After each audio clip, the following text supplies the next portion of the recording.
আলহামদুলিল্লাহ, নারায়ে তাকবীর, নারায়ে তাকবীর। অলিপুরি সাহেব হুজুরের আগমন, মুনাজিরে আজমের আগমন, নারায়ে তাকবীর, নারায়ে তাকবীর। আলহামদুলিল্লাহ, আলহামদুলিল্লাহ। আজকের মাহফিলের মধ্যমণি, যার আগমনকে কেন্দ্র করে আজকের মহতি এই বিশাল একজন এত বড় আয়োজন, যার আগমনকে কেন্দ্র করে মুনাজিরে আজম ওলিয়ে কামেল হযরতুল আল্লামা নুরুল ইসলাম অলিপুরি দামাত বারকাতুহুম আমাদের মঞ্চে উপবিষ্ট হয়ে গেছেন। কিছু সময়ের ভেতরেই হযরতের গুরুত্বপূর্ণ বক্তব্য আপনাদের সামনে হযরত পেশ করবেন। মজলিস নূরানি করে উলামা হযরতরা বসে আছেন, বিলখুসুস শেখুল উলামা আমার পীর ও মুর্শিদ হযরতুল আল্লামা প্রিন্সিপাল মিজানুর রহমান চৌধুরী দামাত বারকাতুহুল আলিয়া সহকারে যত উলামা হযরতরা স্টেজে বসে আছেন, সকলের শুকরিয়া আদায় করছি। সকলে সমস্বরে আওয়াজ করে উচ্চ কণ্ঠে বলুন আলহামদুলিল্লাহ। এবং হযরত চান উত্তরার প্রাণ কেন্দ্রে এমন একটি ব্যাপক আয়োজন হতে থাক, ধারা অব্যাহত থাকুক, এটা হযরতের কামনা। আল্লাহ তাআলা হযরতের হায়াতে বরকত দান করেন। এখন এই মুহূর্তে আমাদের প্রধান অতিথির বক্তব্য হবে, মধ্যমণির বক্তব্য হবে, যার বক্তব্য শোনার জন্য, নসিহত শোনার জন্য সকলে এসেছেন। এ পর্যায়ে এই মুহূর্তে আপনাদের সামনে আখেরি নসিহত এবং গুরুত্বপূর্ণ নসিহত আমাদেরকে পেশ করবেন মুনাজিরে আজম, খতিবে আজম, মুনাজিরে জামান আল্লামা নুরুল ইসলাম অলিপুরি দামাত হযরতের গুরুত্বপূর্ণ আলোচনা পেশ করবার জন্য সবিনয় অনুরোধ জানাচ্ছি। নাহমাদুহু ওয়া নুসাল্লি আলা রাসূলিহিল কারীম।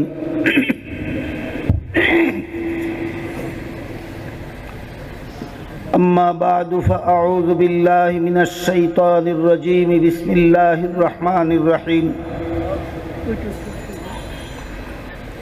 وإذا جاءهم أمر من الأمن أو الخوف أذاعوا به ولو ردوه إلى الرسول وإلى أولي الأمر منهم لعلمه الذين يستنبطونه منهم ولولا فضل الله عليكم ورحمته لاتبعتم الشيطان إلا قليلا. وقال رسول الله صلى الله عليه وسلم تركت فيكم أمرين لن تضلوا ما تمسكتم بهما كتاب الله وسنة نبيه أو كما قال عليه الصلاة والسلام.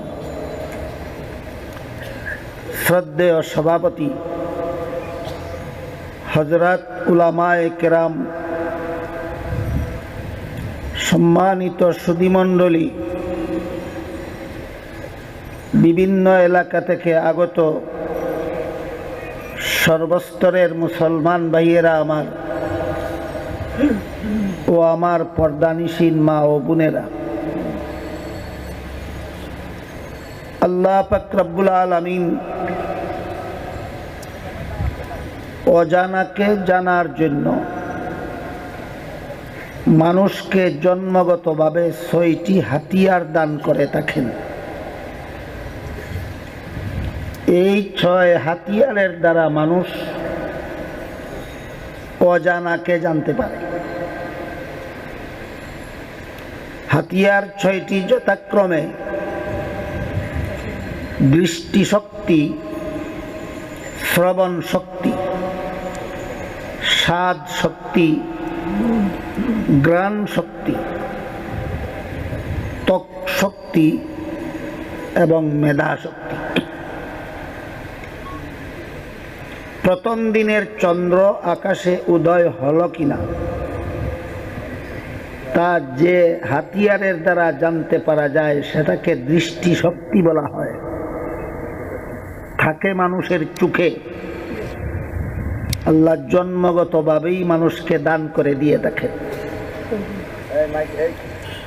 আওয়াজ কেমন হচ্ছে না হচ্ছে জানার মতো একটা হাতিয়ার আল্লাহ জন্মগতভাবেই মানুষকে দিয়ে থাকেন, সেটার নাম শ্রবণ শক্তি। থাকে মানুষের কানে। কোন খাদ্যে কেমন স্বাদ জানার জন্য একটা হাতিয়ার আল্লাহ মানুষকে জন্মগতভাবেই দিয়ে থাকেন। এটার নাম স্বাদ শক্তি, থাকে মানুষের জিহ্বায়। কোন দ্রব্যে কেমন গন্ধ জানার জন্য আল্লাহ মানুষকে জন্মগতভাবেই একটা হাতিয়ার দিয়ে থাকেন, সেটার নাম ঘ্রাণ শক্তি, থাকে মানুষের নাকে। আর আবহাওয়া ঠান্ডা না গরম জানার জন্য আল্লাহ মানুষকে জন্মগতভাবেই একটা হাতিয়ার দিয়ে থাকেন, এটার নাম ত্বক শক্তি, থাকে মানুষের গায়ের চামড়ায়। আর কোন বস্তুর গুণাগুণ কেমন, কোন জিনিসকে কোন জিনিসের সাথে মিলালে নতুন ভাবে কোন জিনিস আবিষ্কার করা যায় জানার জন্য আল্লাহ জন্মগতভাবে মানুষকে একটা হাতিয়ার দিয়ে থাকেন, সেটার নাম ব্রেইন শক্তি, মেধা শক্তি, থাকে মানুষের মস্তিষ্কে। বুঝে থাকলে একটু দয়া করে বলুন তো, অজানাকে জানার জন্য আল্লাহ জন্মগতভাবে মানুষকে কতটি হাতিয়ার দিয়ে থাকেন? দৃষ্টিশক্তি, শ্রবণ শক্তি, স্বাদ শক্তি, ঘ্রাণ শক্তি, ত্বক শক্তি, মেধা শক্তি। এই 6 হাতিয়ারের দ্বারা মানুষ যা কিছু জানতে পারে,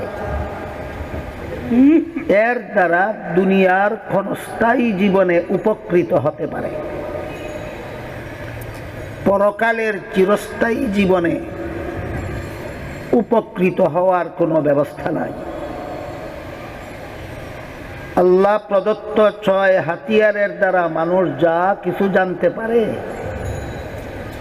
এর দ্বারা মানুষ পরকালের চিরস্থায়ী জীবনে উপকৃত হওয়ার কোনো ব্যবস্থা নাই, শুধুমাত্র দুনিয়ার ক্ষণস্থায়ী জীবনে উপকৃত হতে পারে।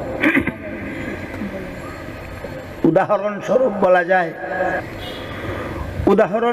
বলা যায় মেধা শক্তির অবদান হিসাবে মানুষ বিদ্যুতের বাতি আবিষ্কার করেছে। আল্লাহ প্রদত্ত মেধা শক্তি ব্যবহার করে বৈদ্যুতিক পাখা আবিষ্কার করেছে। আল্লাহ প্রদত্ত মেধা শক্তির হাতিয়ার দ্বারা মানুষ মাইক্রোফোন আবিষ্কার করেছে। আল্লাহ প্রদত্ত মেধা শক্তি নামক হাতিয়ার দ্বারা বর্তমান যুগের অত্যাধুনিক দ্রুতগামী যানবাহনগুলি আবিষ্কার করেছে। এই সবগুলির দ্বারাই আমরা দুনিয়ার ক্ষণস্থায়ী জীবনে যথেষ্ট পরিমাণ উপকৃত হতে পারি। কিন্তু আমার কথা বুঝে থাকলে বলুন তো, এই বিদ্যুতের বাতি আর বিদ্যুতের পাখা, এই বিজ্ঞানীদের আবিষ্কৃত মাইক্রোফোন, বৈজ্ঞানিকদের আবিষ্কৃত দ্রুতগামী যানবাহন পরকালের চিরস্থায়ী জীবনে কোনো কাজে আসবে? তাহলে পরিষ্কার হয়ে গেল, 6 হাতিয়ারের দ্বারা মানুষ যা কিছু জানতে পারে, যা কিছু উদ্ভাবন করতে পারে, যা কিছু আবিষ্কার করতে পারে, এই সবগুলির দ্বারা শুধুমাত্র দুনিয়ার ক্ষণস্থায়ী জীবনে উপকৃত হতে পারে, পরকালের চিরস্থায়ী জীবনের কোনো সন্ধানেই লাভ করতে পারে না। পরকাল বলতে যে একটা জগৎ আছে, সেই জগতে মানুষের জীবন যে হবে চিরস্থায়ী, তার সন্ধানই লাভ করতে পারে না। ছয় হাতিয়ার ব্যবহার করে মানুষ পরকাল জানতে পারে না, পরকাল বুঝতে পারে না, পরকালীন চিরস্থায়ী জীবন আছে বলেই জানতে পারে না। পরকালীন চিরস্থায়ী জীবনের সুখ শান্তি লাভ কিভাবে করা যায় তা বুঝবে দূরের কথা, পরকালে যে মানুষের একটা চিরস্থায়ী জীবন আছে তাই বুঝতে পারে না ছয় হাতিয়ারের দ্বারা। এজন্য মুফাসসিরিন কেরাম তাফসীরের কিতাবে লিখেছেন, আধুনিক বিজ্ঞান যদি পরকালের সন্ধান দিতে পারত তাহলে দুনিয়ার মানুষকে পরকাল শিক্ষা দেওয়ার জন্য লক্ষাধিক নবী রাসূলগণের একজনকেও নবী বানিয়ে দুনিয়াতে পাঠাবার কোনো দরকার হতো না। শতাধিক আসমানি কিতাবের কোনো একটি কিতাবও নাজিল করার দরকার হতো না। বিজ্ঞানীদের কাছ থেকেই আমরা পরকালের সন্ধান লাভ করতে পারতাম। কিন্তু আধুনিক বিজ্ঞান যেহেতু পরকালের কোনো পাত্তাই দিতে পারে না, তাই ছয় হাতিয়ারের দ্বারা যা কিছু জানা যায়, মেধা শক্তির দ্বারা, জ্ঞান বিজ্ঞানের দ্বারা যা কিছু আবিষ্কার করা যায়, এগুলি পরকালীন চিরস্থায়ী জীবনের জন্য উপকারী হবে দূরের কথা, পরকালীন জীবনের সন্ধানেই দিতে পারে না। তাই আল্লাহ দুনিয়ার মানুষকে পরকালীন চিরস্থায়ী জীবনের সন্ধান এবং দুনিয়াতে কোন পথে জীবনযাপন করলে পরকালের চিরস্থায়ী জীবনে সুখী হওয়া যায় তা শিক্ষা দেওয়ার জন্য আল্লাহ দুটি ব্যবস্থা গ্রহণ করেছেন। এবং তা শিক্ষা দেওয়ার জন্য আল্লাহ দুনিয়ার মানুষকে 7 নম্বরে আরেকটা হাতিয়ার দান করেছেন। সেটা জন্মগতভাবে আল্লাহ কাউকে দান করেন না, দুটি ব্যবস্থার মাধ্যমে দান করেন। পরকালীন চিরস্থায়ী জীবনকে জানার, পরকালের চিরস্থায়ী জীবনকে সুখময় করার ব্যবস্থা জানার জন্য আল্লাহ মানুষকে এই 6 হাতিয়ারের অতিরিক্ত আরেকটা হাতিয়ার দান করেছেন। সেই হাতিয়ারটার নাম হইল ওহী। সেই হাতিয়ারটার নাম হলো ওহী। সেই ওহীর জ্ঞানকে ইলমুল ওহী বলা হয়। এই ওহী শব্দের আবিধানিক অর্থ হচ্ছে এমন গোপন ইঙ্গিত, যে ইঙ্গিত যে দিল আর যাকে দিল তারা দুইজন ছাড়া আর কারো বোঝার উপায় নেই। ইসলামের পরিভাষায় ওহী বলা হয় ওই সমস্ত বার্তাকে, যে সমস্ত বার্তা আল্লাহর পক্ষ থেকে নবীগণের কাছে পাঠানো হয়। এই পারিভাষিক অর্থটা বোঝা সকলের জন্য সহজ, আবিধানিক অর্থটা বোঝা সকলের জন্য সহজ নয়। তাই আমরা ওহী শব্দের পারিভাষিক অর্থটাই সকলে বুঝার এবং স্মরণ রাখার চেষ্টা করি। ওহী নামের যে 7 নম্বর হাতিয়ার, যে হাতিয়ারের দ্বারা পরকালের চিরস্থায়ী জীবনকে সুখময় করার ব্যবস্থা জানতে পারা যায়, এই ওহীর পারিভাষিক অর্থ হল আল্লাহর পক্ষ থেকে যে সমস্ত বাণী নবী রাসূলগণের কাছে পাঠানো হয়, আল্লাহর প্রেরিত সেই বাণীগুলিকে ইসলামের পরিভাষায় ওহী বলা হয়। সেইগুলি জানার নাম ইলমুল ওহী।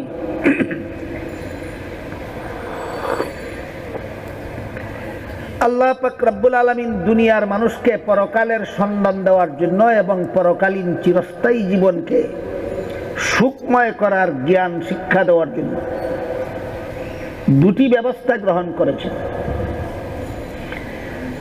একটাকে তাফসীরুল কোরআনের পরিভাষায় কিতাবুল্লাহ বলা হয়, আর একটাকে রিজালুল্লাহ বলা হয়। অর্থাৎ লক্ষাধিক নবী রাসূল পাঠিয়েছেন দুনিয়ার মানুষকে পরকালীন চিরস্থায়ী জীবনের সন্ধান দেওয়ার জন্য। আর নবীগণের কাছে ওহী প্রেরণ করেছেন, আসমানি কিতাব, সেটা হলো দ্বিতীয় ব্যবস্থা। নবীগণের কাছে ওহী নাজিল করেছেন, আসমানি কিতাব পাঠিয়েছেন। কিতাবে লিপিবদ্ধ আকারে আল্লাহ দুনিয়ার মানুষকে পরকালীন জীবনের সন্ধান দান করেছেন। আর নবীগণের মাধ্যমে বক্তব্য আকারে আল্লাহ দুনিয়ার মানুষকে পরকালীন চিরস্থায়ী জীবনের সন্ধান প্রদান করেছেন।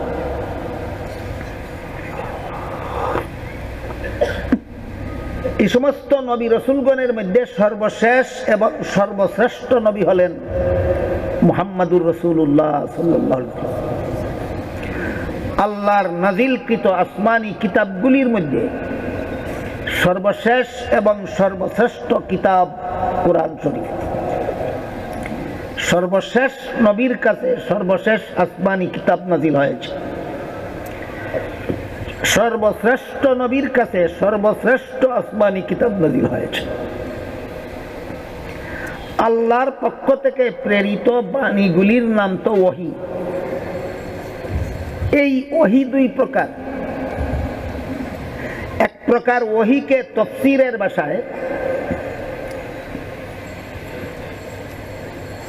ওহিয়ে মাতলু, আর এক প্রকার ওহীকে তাফসীরের ভাষায় ওহিয়ে গায়রে মাতলু বলা হয়। এই পারিভাষিক শব্দগুলি হয়তো আপনারা সকলে বুঝবেন না, এই জন্য আপনাদের সকলের বোঝার মতো করে আমি বাংলায় বলছি। ওহী দুই প্রকার। মুহাম্মাদুর রাসূলুল্লাহ সাল্লাল্লাহু আলাইহি ওয়াসাল্লামের কাছে আল্লাহ যত ওহী প্রেরণ করেছেন সমস্ত ওহী দুই প্রকার।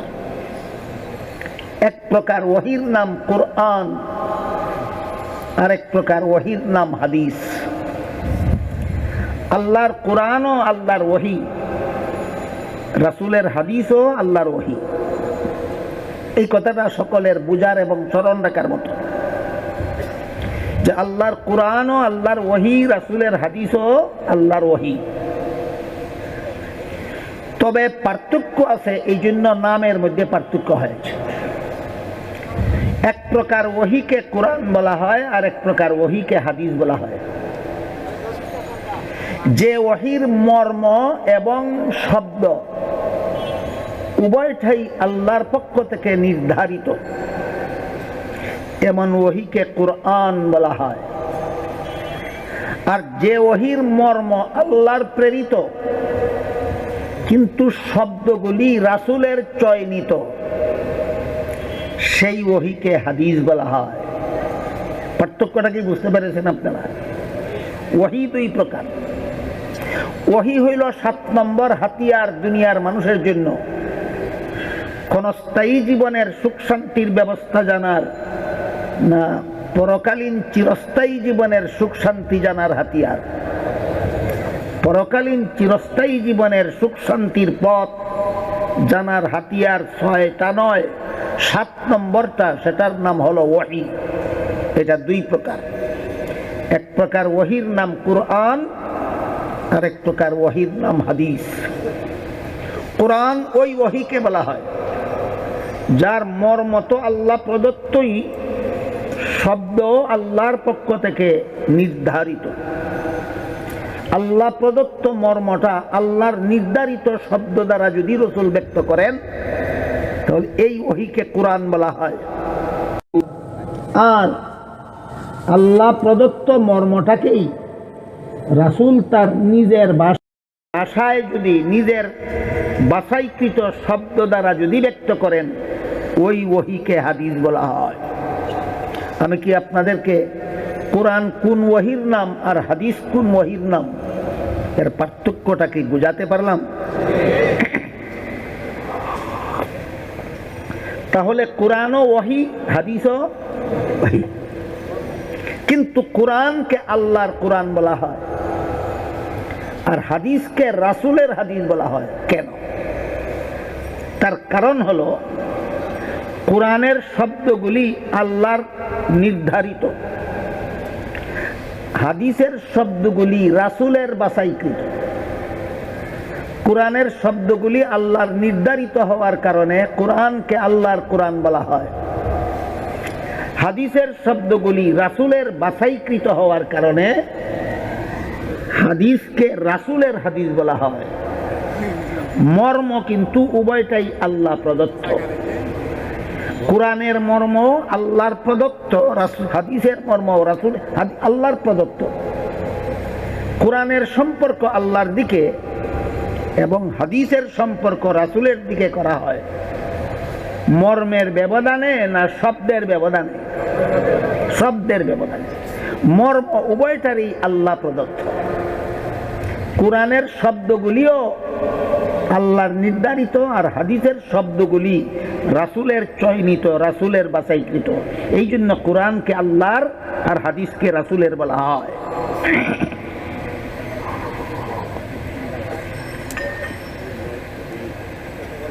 আল্লাহ পাক রব্বুল আলামিন পবিত্র কোরআনের এক আয়াতে বলেন, আল ইয়াউমা আকমালতু লাকুম দীনাকুম, আজকে আমি তোমাদের দ্বীনকে পরিপূর্ণ করে দিলাম।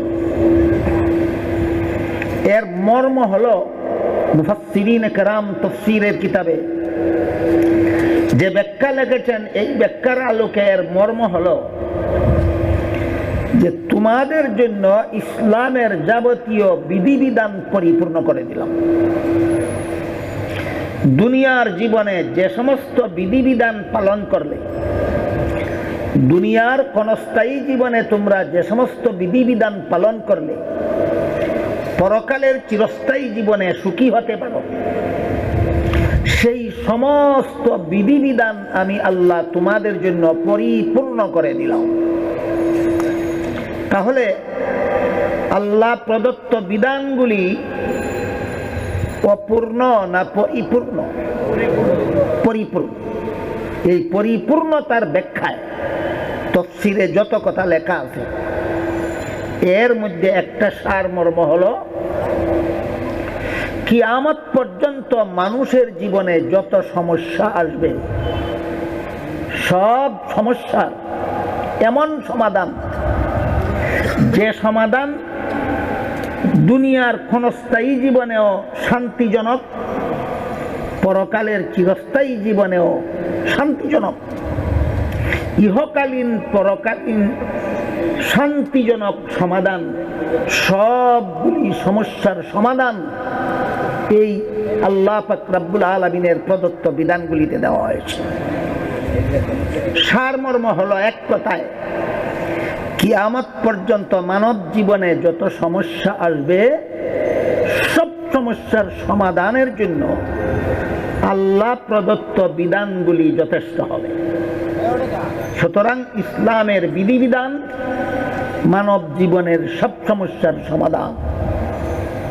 সারমর্ম, ইসলামের বিধিবিধান মানব জীবনের সব সমস্যার সমাধান। কিন্তু কোরআনের প্রায় ৬৫০০ আয়াতের মধ্যে মাত্র ৫০০ আয়াতে আছে বিধিবিধান, আর রাসূলের লক্ষ লক্ষ হাদিসের মধ্যে মাত্র ৩০০০। বলুন কোরআনের কত আয়াতে বিধিবিধানের আলোচনা আছে? রাসূলের কত হাদিসে বিধিবিধানের আলোচনা আছে? ৩০০০। মানুষের জীবনে কি ৩৫০০ সমস্যা ছাড়া আর কোনো সমস্যা নাই? মানুষের জীবনে তো অসংখ্য অগণিত সমস্যা, দিন দিন সমস্যাগুলি দেখা দিচ্ছে। ভবিষ্যতে আরো অসংখ্য অগণিত সমস্যা দেখা দেবে, যা এখনো দেখা দেয়নি। অসীম সমস্যাবলীর সমাধান সীমিত ৫০০ আয়াতে আর সীমিত ৩০০০ আয়াতে কিভাবে প্রদান করলেন? আমার কথা বুঝে থাকলে বলুন, মানব জীবনের উদ্ভূত সমস্যাগুলি সীমিত না অসীম? আর সমাধান সম্বলিত আয়াত এবং হাদিসের সংখ্যা অসীম না সীমিত? অসীম সমস্যাবলীর সমাধান সীমিত কথার দ্বারা কিভাবে হয়? এটা হলো একটা অত্যন্ত গুরুত্বপূর্ণ প্রশ্ন। মানব জীবনের সমস্যাবলী সীমিত না অসীম, আর বিধান সম্বলিত আয়াত এবং হাদিস সীমিত। সীমিত কথার দ্বারা অসীম সমস্যার সমাধান কেমনে হয়? একটা জটিল প্রশ্ন, কিন্তু এটা অত্যন্ত গুরুত্বপূর্ণ প্রশ্ন। এই প্রশ্নের সমাধান, সঠিক সমাধান না জানার কারণে বর্তমান সমাজের অনেক জ্ঞানী, গুণী, শিক্ষিত পণ্ডিতরা পর্যন্ত ইসলামের বিধিবিধানকে মানব জীবনের সব সমস্যার সমাধান হিসাবে মেনে নিতে পারে না। কারণ মানব জীবনের সমস্যা বলি অসীম, আর ইসলামের বিধিবিধান যে আয়াতগুলিতে দেওয়া হয়েছে মাত্র 500 আয়াত, ইসলামের বিধিবিধান যে হাদিসগুলিতে দেওয়া হয়েছে মাত্র 3000 হাদিস। অসীম সমস্যার সমাধান সীমিত আয়াত আর হাদিসের দ্বারা কিভাবে হয়? এই প্রশ্নের সঠিক জবাব না জানার কারণে বর্তমান দুনিয়ার অনেক মুসলমানদের মধ্যেও, অমুসলমান তো অমুসলমান, মুসলমানদের মধ্যেও অনেক জ্ঞানী, গুণী, শিক্ষিত পণ্ডিতরা পর্যন্ত ইসলামের বিধিবিধানকে মানব জীবনের সব সমস্যার সমাধান হিসাবে মেনে নিতে পারেন না। আসলেও কি আপনারা মনে করেন ইসলামের বিধিবিধান মানব জীবনের সব সমস্যার সমাধানের জন্য যথেষ্ট নয়? যথেষ্ট নয়। যদি কারো মনে সন্দেহ থাকে যথেষ্ট নয়, তাহলে পবিত্র কোরআনের এক আয়াতের প্রতি আপনি সন্দিহান হয়ে গেলেন। কোরআনের আয়াতে যে আল্লাহ বলেন, আল ইয়াউমা আকমালতু লাকুম দীনাকুম, আজকে আমি তোমাদের দ্বীনকে পরিপূর্ণ করে দিলাম। এই পরিপূর্ণতার ব্যাখ্যা হলো ইসলামের বিধিবিধান মানব জীবনের সব সমস্যার সমাধান। এই পরিপূর্ণতার ব্যাখ্যা কি? ইসলামের বিধিবিধান মানব জীবনের সব সমস্যার সমাধান। কাজেই অসীম সমস্যার সমাধান সীমিত আয়াতে আল্লাহ কিভাবে দিলেন? অসীম সমস্যার সমাধান সীমিত হাদিসে রাসূল কিভাবে দিলেন? এই প্রশ্নের জবাব যেমন জটিল তেমন গুরুত্বপূর্ণ। আমি আজকে আপনাদের সামনে যে আয়াত তিলাওয়াত করেছি, এটা হলো সূরা নিসা এর 83 নম্বর আয়াত। এই আয়াতে আল্লাহ এই জটিল প্রশ্নের সমাধান পেশ করেছেন। সীমিত আয়াতের দ্বারা অসীম সমস্যার সমাধান কিভাবে হবে? সীমিত হাদিসের দ্বারা অসীম সমস্যার সমাধান কিভাবে হবে? এখানে আবার আরেকটা আনুষঙ্গিক প্রশ্ন রয়ে গেছে, সেটা হলো প্রায় 6500 আয়াত আছে কোরআন, এর মধ্যে মাত্র 500 আয়াতে যদি বিধিবিধান থাকে, তাহলে বাকি প্রায় 6000 আয়াতে কি আছে?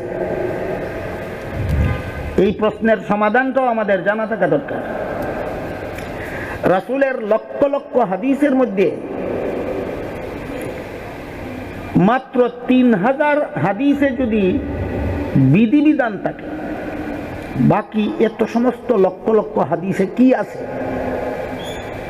এই প্রশ্নের সংক্ষিপ্ত জবাব হলো বিধান সম্বলিত আয়াত এবং বিধান সম্বলিত হাদিস ছাড়া কোরআনের আর বাকি সমস্ত আয়াতে, রাসূলের বাকি সমস্ত হাদিসে বিধান পালন করার প্রেরণা আছে।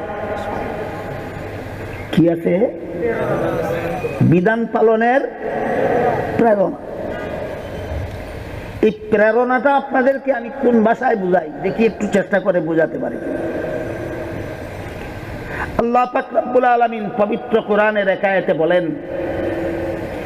ইন্নাস সালাতা কানাত আলাল মুমিনিনা কিতাবাম মাওকুতা, নিশ্চয়ই নির্ধারিত সময়ে নামাজ আদায় করা মুমিনদের জন্য ফরজ। নির্ধারিত সময়ে নামাজ পড়া মুমিনদের জন্য ফরজ। এটা একটা বিধান, এটা একটা বিধান। এই বিধান পালনের প্রেরণা কি? হাদিস শরীফে রাসূল করিম সাল্লাল্লাহু আলাইহি ওয়াসাল্লাম বলেন, আসসালাতু মিফতাহুল জান্নাহ, নামাজ হবে বেহেশতের চাবি। নামাজ পড়া ফরজ, এটা হলো বিধান, আর নামাজ হবে বেহেশতের চাবি, এটা হলো এই বিধান পালনের প্রেরণা। বিধান পালনের প্রেরণা। বিভিন্ন হাদিসে বলা হয়েছে ফরজ নামাজ না পড়লে জাহান্নামের শাস্তি ভোগ করতে হবে, সেইটাও এই বিধান পালনের প্রেরণা। আমি আপনাদের বোঝার সুবিধার জন্য বাংলা ভাষায় বললাম প্রেরণা, তাফসীরের ভাষায় এটাকে নসিহত বলা হয়। পবিত্র কোরআনের 500 আয়াতে বিধান আছে, আর বাকি প্রায় 6000 আয়াতে নসিহত আছে। রাসূলের প্রায় 3000 আয়াতে বিধান আছে, আর বাকি লক্ষ লক্ষ হাদিসে নসিহত আছে। নসিহত কি? বিধান পালনের প্রেরণা। বুঝতে পেরেছেন ব্যাপারটা? কথাগুলি মনে রাখলে অনেক জটিল কথা বোঝা আপনাদের জন্য সহজ হবে ইনশাআল্লাহ। পবিত্র কোরআনের 500 আয়াতে আছে মাত্র বিধিবিধান, বাকি প্রায় 6000 আয়াতে কি আছে? নসিহত। রাসূলের 3000 আয়াতে আছে বিধিবিধান, বাকি লক্ষ লক্ষ হাদিসে কি আছে? নসিহত। বুঝে থাকলে বলুন তো, বিধানের আয়াতের সংখ্যা বেশি না নসিহতের আয়াতের সংখ্যা বেশি? বিধানের হাদিসের সংখ্যা বেশি না নসিহতের হাদিসের সংখ্যা বেশি? বহুগুণ বেশি। সমস্ত কোরআনের 13 ভাগের 1 ভাগ হলো বিধান সম্বলিত, আর প্রায় 12 ভাগ হলো নসিহত সম্বলিত। বিধানের আয়াত এবং হাদিস এত কম কেন? নসিহতের আয়াত এবং হাদিস এত বেশি কেন? আল্লাহ বলেন, লা ইউকাল্লিফুল্লাহু নাফসান ইল্লা বুসআহা। আল্লাহ মানুষের সাধ্য বহির্ভূত কোনো বিধান প্রদান করেন না।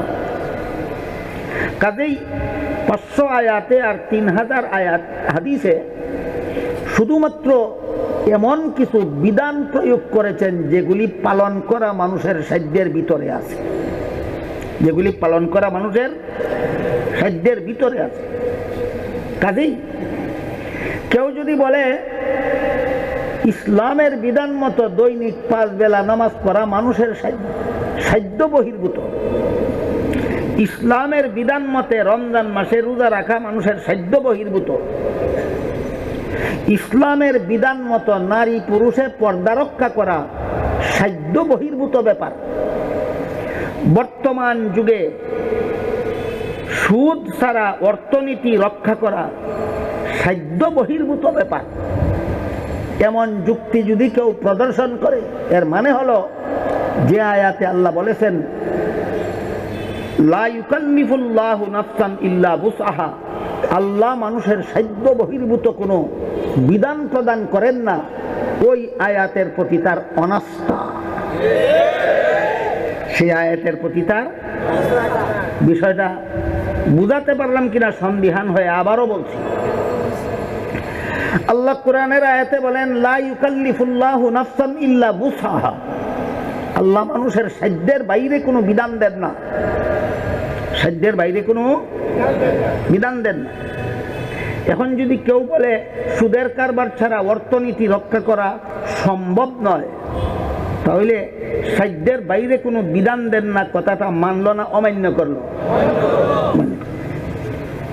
এখন যদি কেউ বলে আধুনিক যুগে নারী পুরুষে পর্দা রক্ষা করা এর কোনো সাধ্য আমাদের নাই, তাহলে আল্লাহ যে বললেন সাধ্য বহির্ভূত কোনো বিধান দেন না, আল্লাহর কথা মানলো না অমান্য করলো? অমান্য করলো। তাহলে 500 আয়াতে কি পরিমাণ বিধান দিয়েছেন যা পালন করার সাধ্য আছে মানুষের? 3000 আয়াতে কি পরিমাণ বিধান দেওয়া হয়েছে যা পালন করার সাধ্য আছে মানুষের?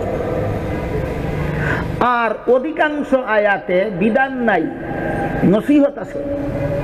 অধিকাংশ হাদিসে বিধান নাই, নসিহত আছে। এত বিপুল পরিমাণ আয়াতে শুধু নসিহত কেন? এত বিপুল পরিমাণ হাদিসে শুধু নসিহত কেন? এর একটা রহস্য আছে, আপনাদের বুঝা এবং স্মরণ রাখা দরকার। মানুষের স্বভাবই এমন, মানুষের স্বভাবটাই এমন যে বিধান জানলেই পালন করে না। বিধান জানলেই, এটাই মানুষের স্বভাব। কোন মুসলমান না জানে যে আল্লাহর বিধানে দৈনিক 5 বেলা নামাজ ফরজ? সব মুসলমান জানে যে আল্লাহর বিধানে দৈনিক 5 বেলার নামাজ ফরজ। সব মুসলমান জানে। বেশিরভাগ পালন করে না? বেশিরভাগ পালন করে না। এই কথা জ্বলন্ত প্রমাণ যে এইটাই মানুষের স্বভাব, বিধান জানলেই পালন করে না। আর আল্লাহর একটা নিয়ম আছে, জবরদস্তি বল প্রয়োগে পালন করাইয়া দিলে আল্লাহর কাছে গ্রহণযোগ্য হয় না। বল প্রয়োগে পালন করাইয়া দিলে আল্লাহর কাছে গ্রহণযোগ্য হয় না। যার আদৌ নামাজ পড়ার ইচ্ছা নাই, তারে যদি পুলিশে পিটাইয়া নামাজ পড়াইয়া দেয়, বলুন আপনারা আমার কথা বুঝে থাকলে এই নামাজটা কি আল্লাহর কাছে গ্রহণযোগ্য হবে? তাইলে মানুষের স্বভাব হলো বিধান জানলেই পালন করে না, আর আল্লাহর নিয়ম হলো দূরে পালন করাইলেও কবুল হয় না। এখন উপায়টা কি? একমাত্র উপায় নসিহত। একমাত্র নসিহতের কারণে মানুষ স্বতঃস্ফূর্তভাবে আল্লাহর বিধান পালনে প্রস্তুত হয়। এই জন্য বিধানের আয়াত হাদিসের সংখ্যা কম, নসিহতের আয়াত এবং হাদিসের সংখ্যা বেশি।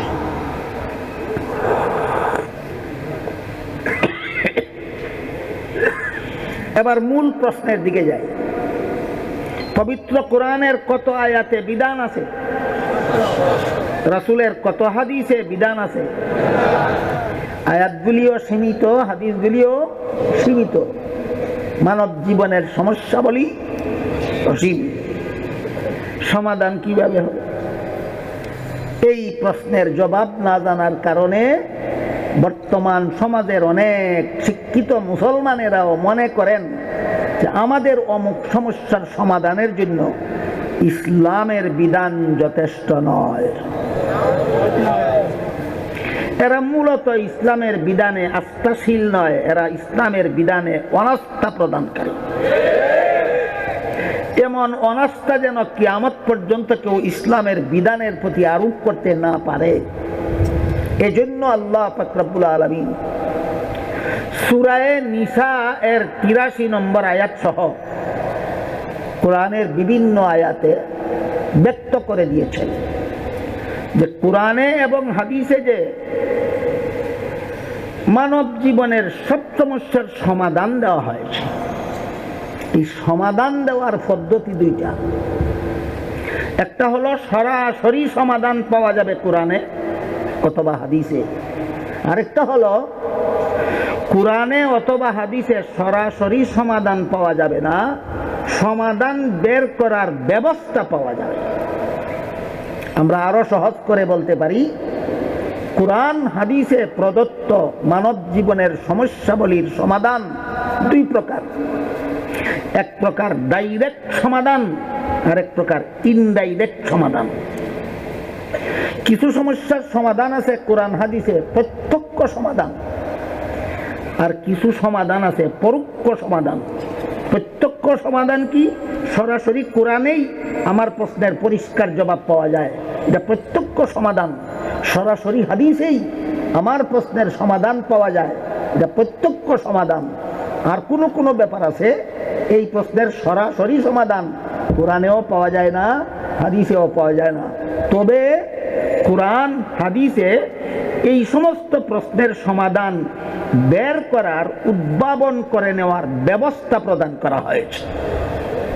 আমার কথা বুঝে থাকলে বলুন, মানব জীবনের সব সমস্যার সমাধান সরাসরি কোরআন হাদিসেই প্রদত্ত হয়েছে, না কিছু সমাধান সরাসরি আর কিছু সমাধান বের করার ব্যবস্থা?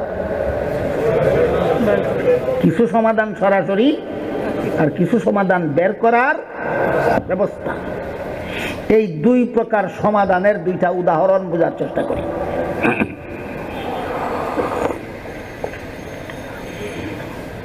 আল্লাহ পাক রব্বুল আলামিন পবিত্র কোরআনে পরিষ্কার ভাষায় বলে দিয়েছেন, বৎসরে 1 মাস রোজা রাখা মুমিন মুসলমানদের জন্য ফরজ।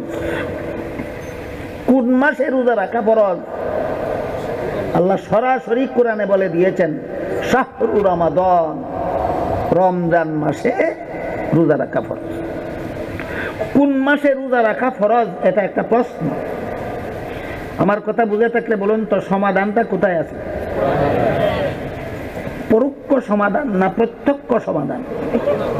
প্রত্যক্ষ সমাধান। পরিষ্কার ভাষায় আল্লাহ মাসের নাম বলে দিয়েছেন রমজান মাস। রমজান মাসে রোজা রাখা ফরজ। কিন্তু রমজান মাসে কতদিন রোজা রাখা ফরজ? দিনের সংখ্যা আল্লাহ কোরআনে বলেননি।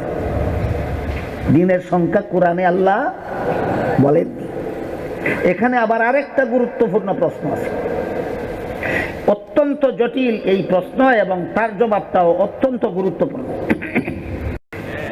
কোরআনে অনেক সমস্যার সমাধান আল্লাহ সরাসরি প্রদান করেন না, বের করার ব্যবস্থা দান করেন।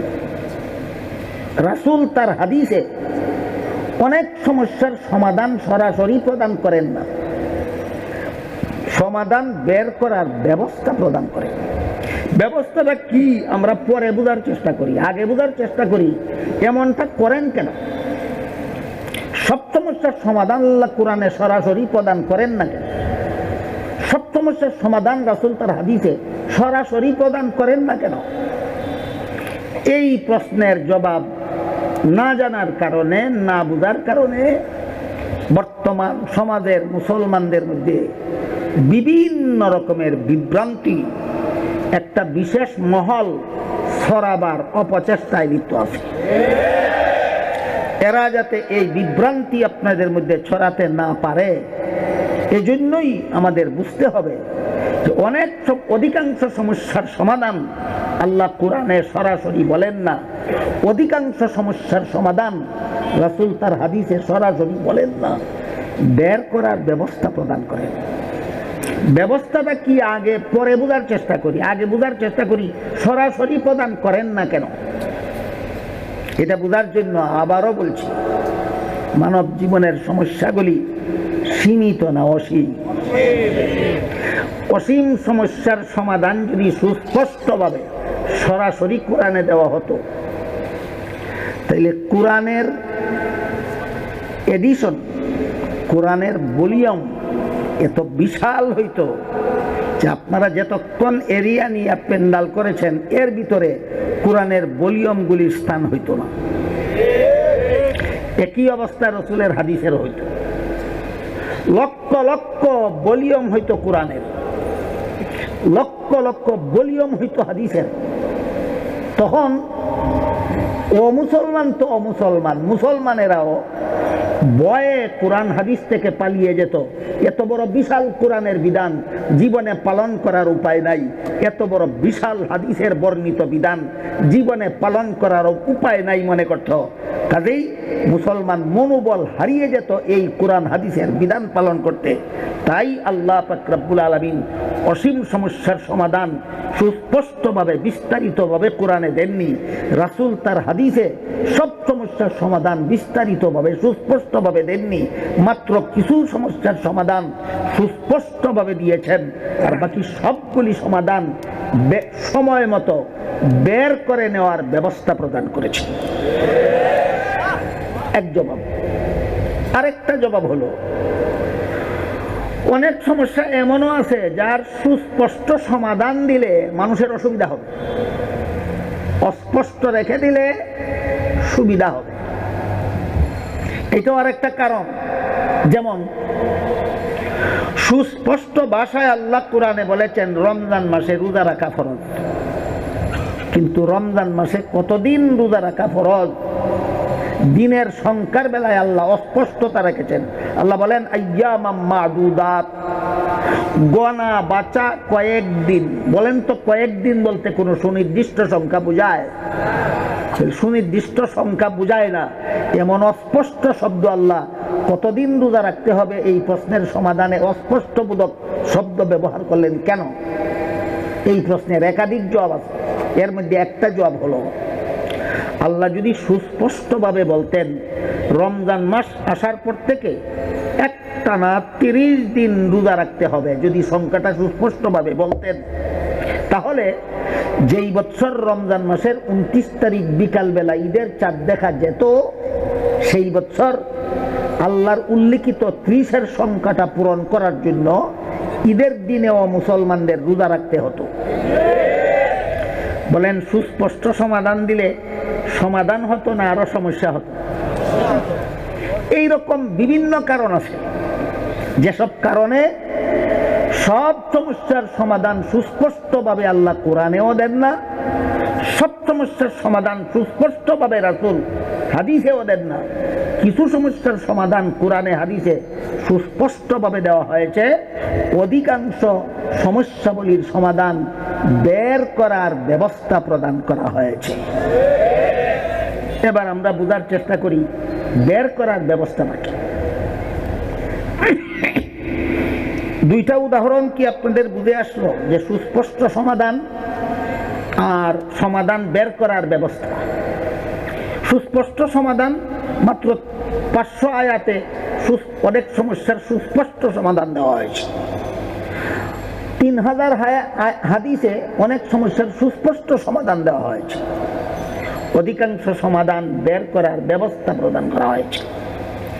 যেমন রমজানে কতদিন রোজা রাখতে হবে দিনের সংখ্যার বেলায় রাসূল করিম সাল্লাল্লাহু আলাইহি ওয়াসাল্লাম ব্যাখ্যা করে বলেন, যেই বছর রমজান মাসের 29 তারিখ বিকাল বেলা ঈদের চাঁদ দেখা যাবে, সেই বছর 29 রোজা রাখা ফরজ।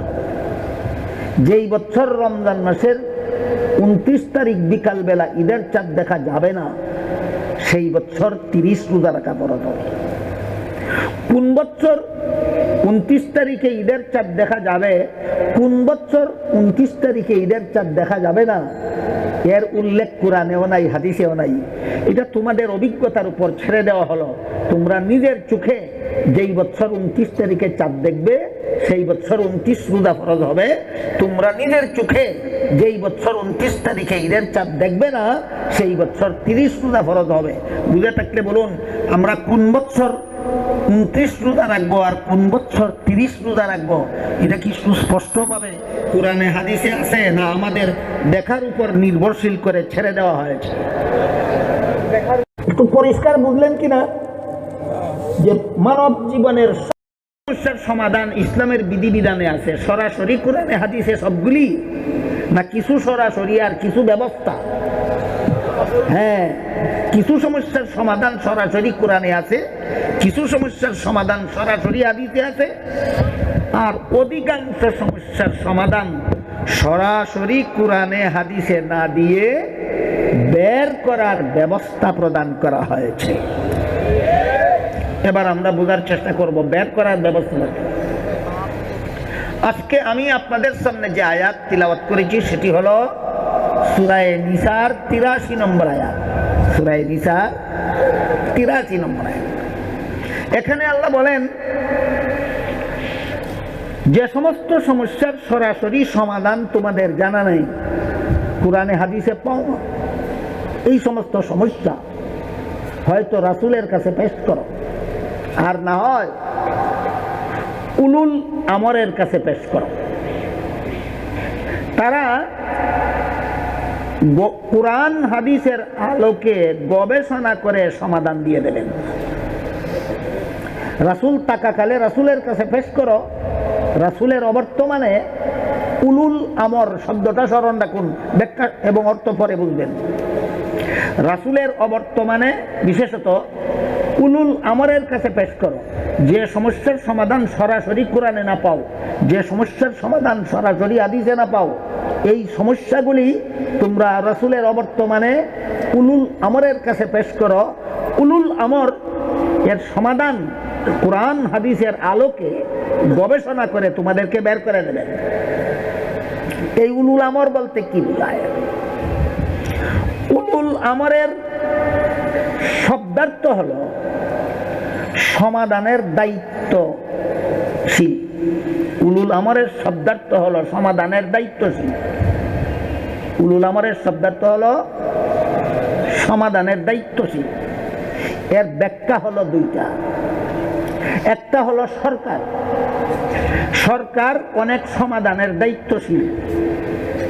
আরেক ব্যাখ্যা হলো মুস্তাহিদগণ, মুস্তাহিদগণ অনেক সমাধানের দায়িত্বশীল।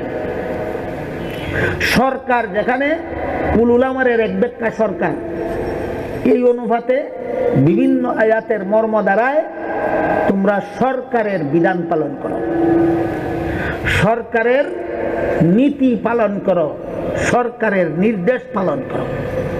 কিন্তু এখানে তাফসীরের কিতাবে উল্লেখ আছে, শর্ত আছে দুইটা।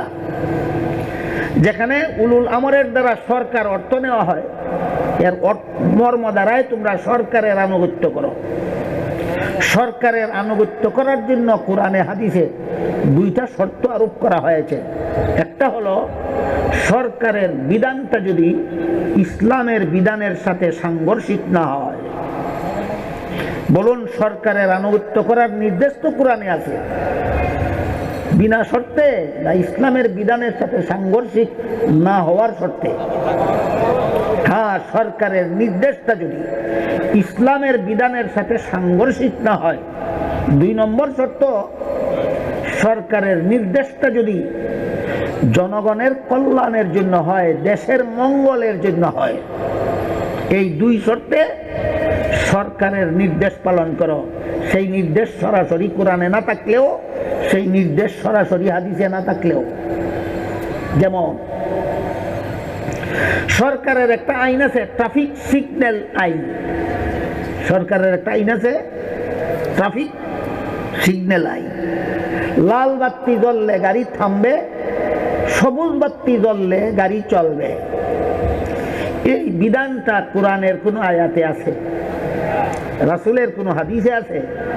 না সরকার প্রদত্ত বিধান?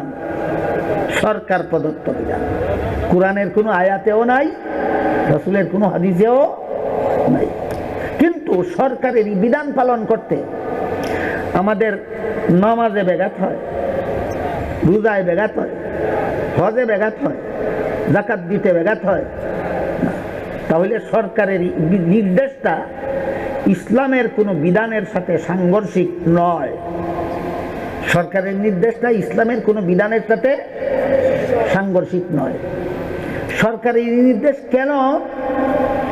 যানবাহনকে দুর্ঘটনার কবল থেকে রক্ষা করার জন্য, জনকল্যাণমূলক। সুতরাং দুই শর্ত পাওয়া গেল। বলুন, ট্রাফিক সিগন্যাল আইন যে সরকারের, এখানে দুই শর্ত কি পাওয়া গেল? পাওয়া গেল। এই সরকার যদি অমুসলিম হয় তবুও তার নির্দেশ পালন করতে হবে। এই সরকার যদি অমুসলিম হয় তবুও তার নির্দেশ পালন করতে হবে।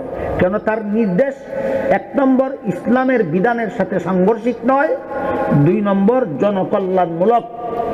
এই রকম সরকারের নির্দেশ পালন করা আল্লাহর নির্দেশ।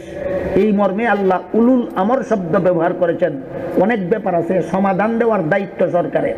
কাজেই সরকার যদি দুই শর্তে সমাধান দেয়, এই সরকারের নির্দেশ পালন করলেই আল্লাহর নির্দেশ পালন হবে।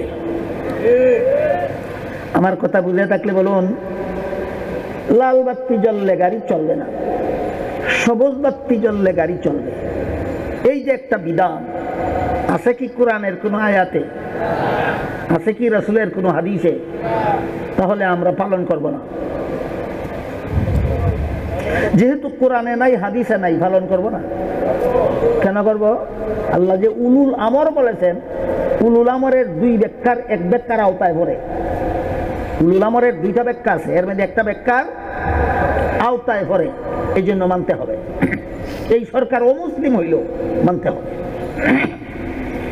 উলুল আমরের 2 নম্বর ব্যাখ্যা হলো মুস্তাহিদ। মুস্তাহিদ কাকে বলে? সূরা নিসার 83 নম্বর আয়াতে আল্লাহ পাক রব্বুল আলামিন এই সমস্ত প্রশ্ন মুস্তাহিদগণের কাছে পেশ করার নির্দেশ দিয়েছে। যারা কোরআন হাদিসের আলোকে, সরাসরি কোরআন হাদিসে যে সমস্ত সমস্যার সমাধান উল্লেখ নাই, ওই সমস্ত সমস্যার সমাধান কোরআন হাদিসের আলোকে যারা বের করার যোগ্যতা রাখেন, তাদেরকে পরিভাষাগতভাবে মুস্তাহিদ বলা হয়। তারা এই সমাধান বের করার জন্য যে গবেষণা করে থাকেন, এই বিশেষ ধরনের গবেষণাকে ইসলামের পরিভাষায় ইজতিহাদ বলা হয়। তাদের গবেষণার যে নীতি আছে, এই নীতিটাকে ইসলামের পরিভাষায় কিয়াস বলা হয়। এভাবে সমাধান বের করাকে সূরা নিসার 83 নম্বর আয়াতে ইসতিমবাত বলা হয়েছে। এখানে 4টা কথা মনে রাখি সামনের কথাগুলি বোঝার জন্য। যে সমস্ত সমস্যার সরাসরি সমাধান কোরআন হাদিসে নাই, এই সমস্ত সমস্যার সমাধান বের করার দায়িত্ব দিয়েছেন আল্লাহ একদল মানুষের হাতে। কোন সূরার কত নম্বর আয়াতে? এদেরকেও উলুল আমর বলা হয়। এই আয়াতে আল্লাহ এদেরকেও উলুল আমর বলেছেন। যাদের হাতে সমাধান বের করার দায়িত্বটা আল্লাহ দিয়েছেন, এদেরকে পরিভাষাগতভাবে মুজতাহিদ বলা হয়। এরা যে গবেষণা চালান সমাধান বের করার জন্য, এদের গবেষণাটাকে ইজতিহাদ বলা হয়। এদের গবেষণা করার জন্য ইসলামে যে সুনির্দিষ্ট নীতি আছে, সেই নীতিটাকে ইসলামের পরিভাষায় কিয়াস বলা হয়। এরা সমাধান বের করেন, যে এই সমাধান বের করাকে সূরা নিসার 83 নম্বর আয়াতে ইসতিমবাত বলা হয়েছে। এই 4টা পারিভাষিক শব্দ বুঝলে, স্মরণ রাখলে এই জটিল আলোচনার জটিলতা অনেকাংশে নিরসন হয়ে যায়। আমার এতক্ষণের কথা বুঝে থাকলে বলুন, মানব জীবনের সব সমস্যার সমাধান এর অধিকাংশই কোরআন হাদিসে সরাসরি দেওয়া হয়েছে না বের করার ব্যবস্থা দেওয়া হয়েছে?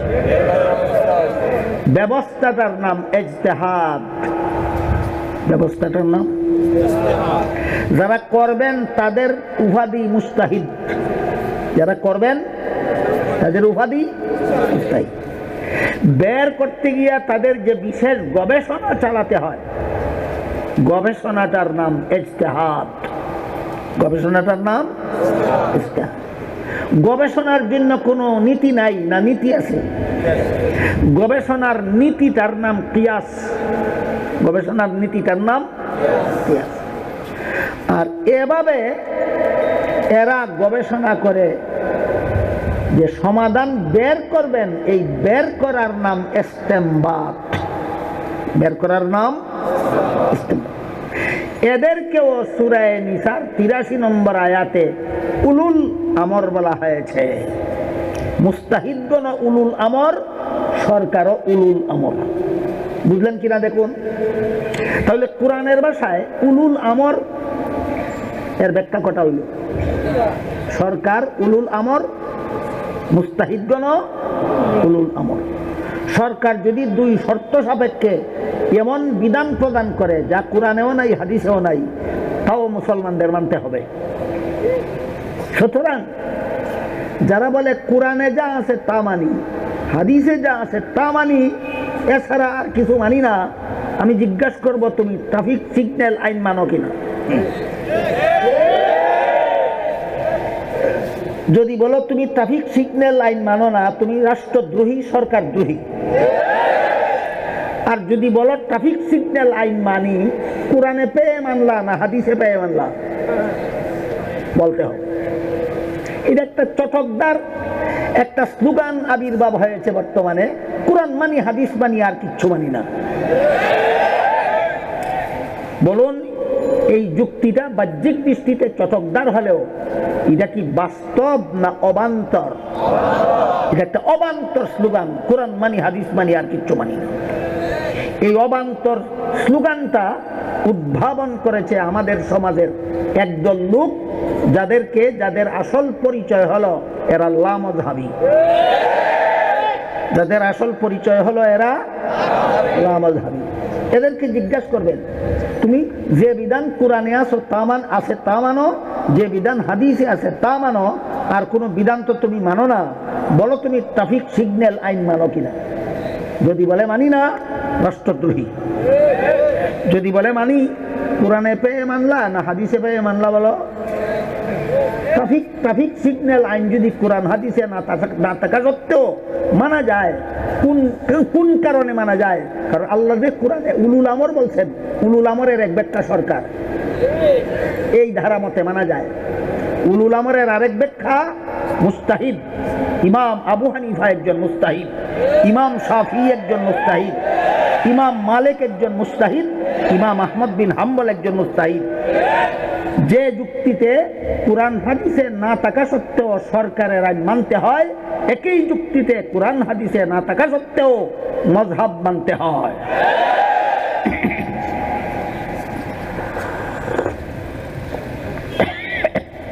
এই সমস্ত মুস্তাহিদগণ বলুন সরাসরি কোরআন হাদিসের সমাধান বের করেন না কোরআন হাদিসের আলোকে সমাধান বের করেন? বিশেষ প্রকারের গবেষণা করে কোরআন হাদিসের আলোকে সমাধান বের করে। কোরআন হাদিসের সরাসরি সমাধান থাকলে না থাকলে যে ব্যাপারে সরাসরি সমাধান কোরআন হাদিসে আছে, এই ব্যাপারে কোনো মযহাব নাই, এই ব্যাপারে সমাধান বের করার কোনো দায়িত্ব কারো নাই। যেমন কোন মাসে রোজা রাখা ফরজ, সরাসরি আল্লাহ কোরআনে বলে দিয়েছেন, কাজে এটা গবেষণা করে বের করতে হয় না কোন মাসে রোজা রাখা ফরজ, যেহেতু কোরআনই আছে। কথা বুঝলেন কিনা দেখুন, যেই সমস্ত বিষয়ের সরাসরি সমাধান কোরআন হাদিসে নাই, এই সমস্ত বিষয়ের সমাধান মুস্তাহিদগণ ইজতিহাদের মাধ্যমে বের করেন। তারা যদি ঐক্যবদ্ধ হয়ে সমাধান বের করতে পারেন, এমত অবস্থায় মুস্তাহিদগণের ঐক্যবদ্ধতাকে রাসূলের ভাষায় উম্মতের ইজমা বলা হয়। বলুন আমার কথা বুঝে থাকলে, মুস্তাহিদগণ কোরআন হাদিসে যে সমস্ত সমস্যার সরাসরি সমাধান নাই, এর সমাধান কোরআন হাদিসের আলোকে বের করতে গিয়ে যদি তারা ঐক্যবদ্ধ হয়ে সমাধান বের করতে পারেন, তাহলে তাদের ঐক্যবদ্ধতাকে কোরআনের ভাষায় উলুল আমর, রাসূলের ভাষায় উম্মতের ইজমা বলা হয়। কি বলা হয়? উম্মতের ইজমা। যেমন এক হাদিসে আল্লাহ রাসূল বলেন, ইন্নাল্লাহা লা ইয়াজমাউ উম্মতি আলা দালালাতিন আবাদা। আমার উম্মত যে বিষয়ের সরাসরি সমাধান কোরআন হাদিসে নেই, ওই বিষয়ের ঐক্যবদ্ধ সমাধান যদি কোরআন হাদিসের আলোকে বের করতে পারে, তাহলে সেটা আল্লাহর কাছে শতকরা 100% নির্ভুল সমাধান বলে গণ্য হবে। শতকরা 99 100%, শতকরা 100% নির্ভুল সমাধান কোরআনে পাওয়ার কারণে, হাদিসে পাওয়ার কারণে, না মুস্তাহিদগণ ঐক্যবদ্ধ সমাধান বের করতে পারার কারণে। এর একটা উদাহরণ শুনুন।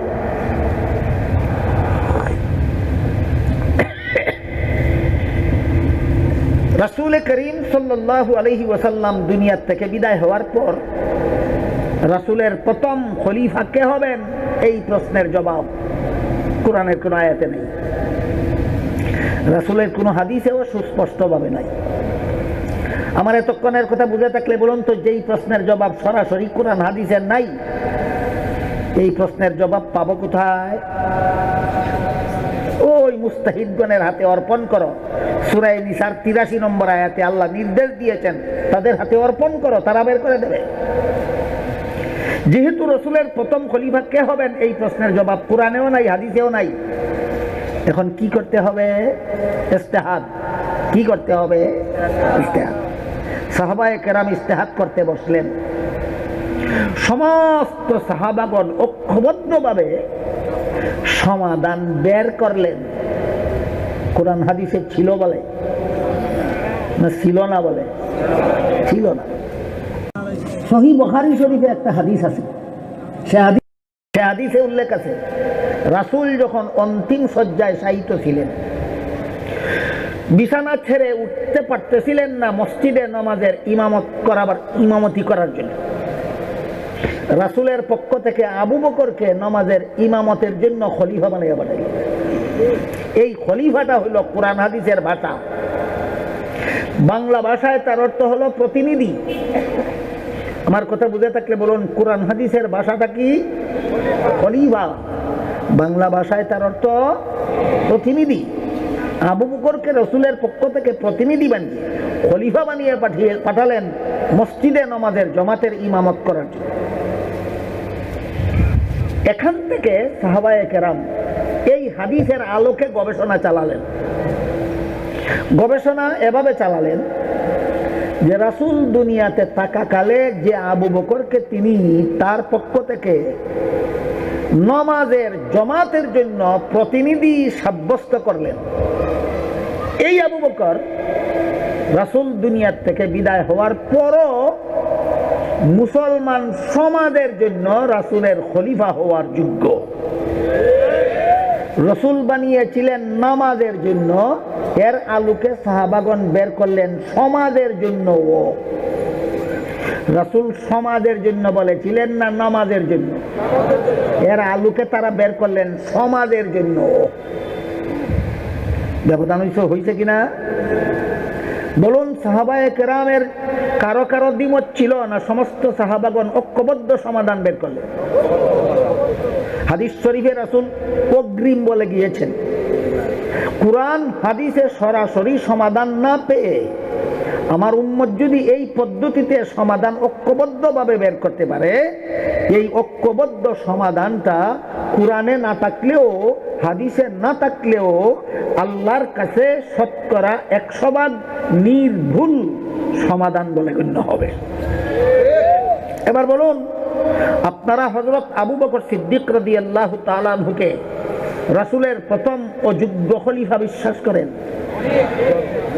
রাসূলের প্রথম অযোগ্য খলিফা না যোগ্য খলিফা পেলেন কোথায়? উম্মতের ইজমায়।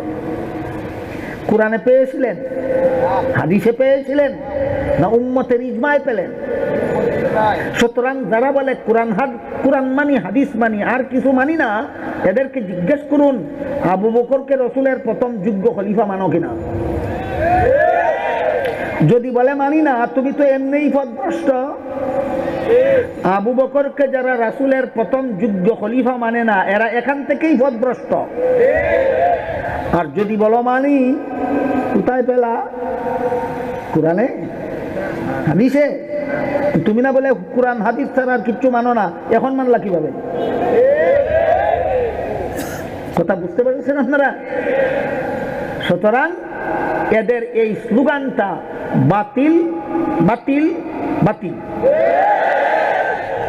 যে বিবরণ কোরআনে আছে তা মানি, যে বিবরণ হাদিসে আছে তা মানি, যে বিধান কোরআনে পাই তা মানি, যে বিধান হাদিসে পাই তা মানি, আর কোনো বিধান মানি না।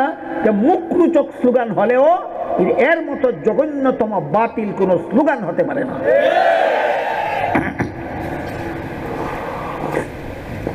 আবারও জিজ্ঞেস করি আপনাদেরকে, আপনারা কি হযরত আবু বকর সিদ্দিক রাদিয়াল্লাহু আনহুকে রাসূলের প্রথম অযোগ্য খলিফা বিশ্বাস করেন না যোগ্য খলিফা?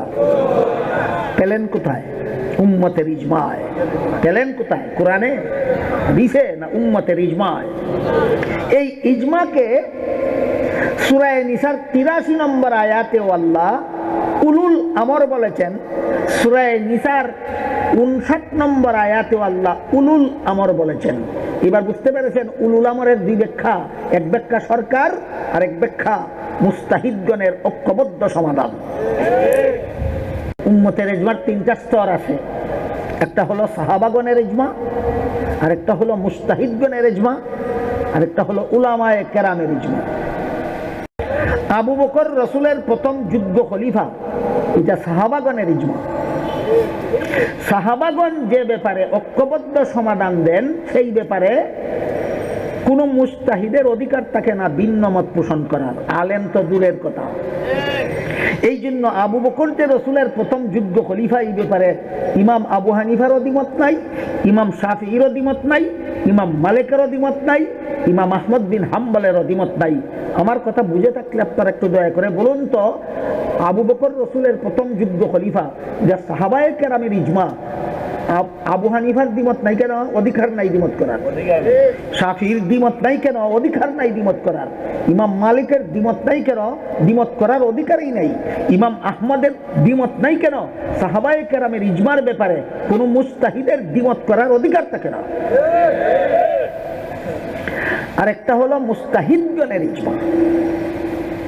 যে প্রশ্নটাই সাহাবায়ে কেরামের যুগে ছিল না, পরবর্তী যুগে যে প্রশ্নটাই আসলো, এটার সমাধান সাহাবাগণের ইজমায় পাওয়া যাবে? সাহাবাগণের যুগে তো প্রশ্নই ছিল না, তুমি সমাধান সেখানে খুঁজলে কি হবে?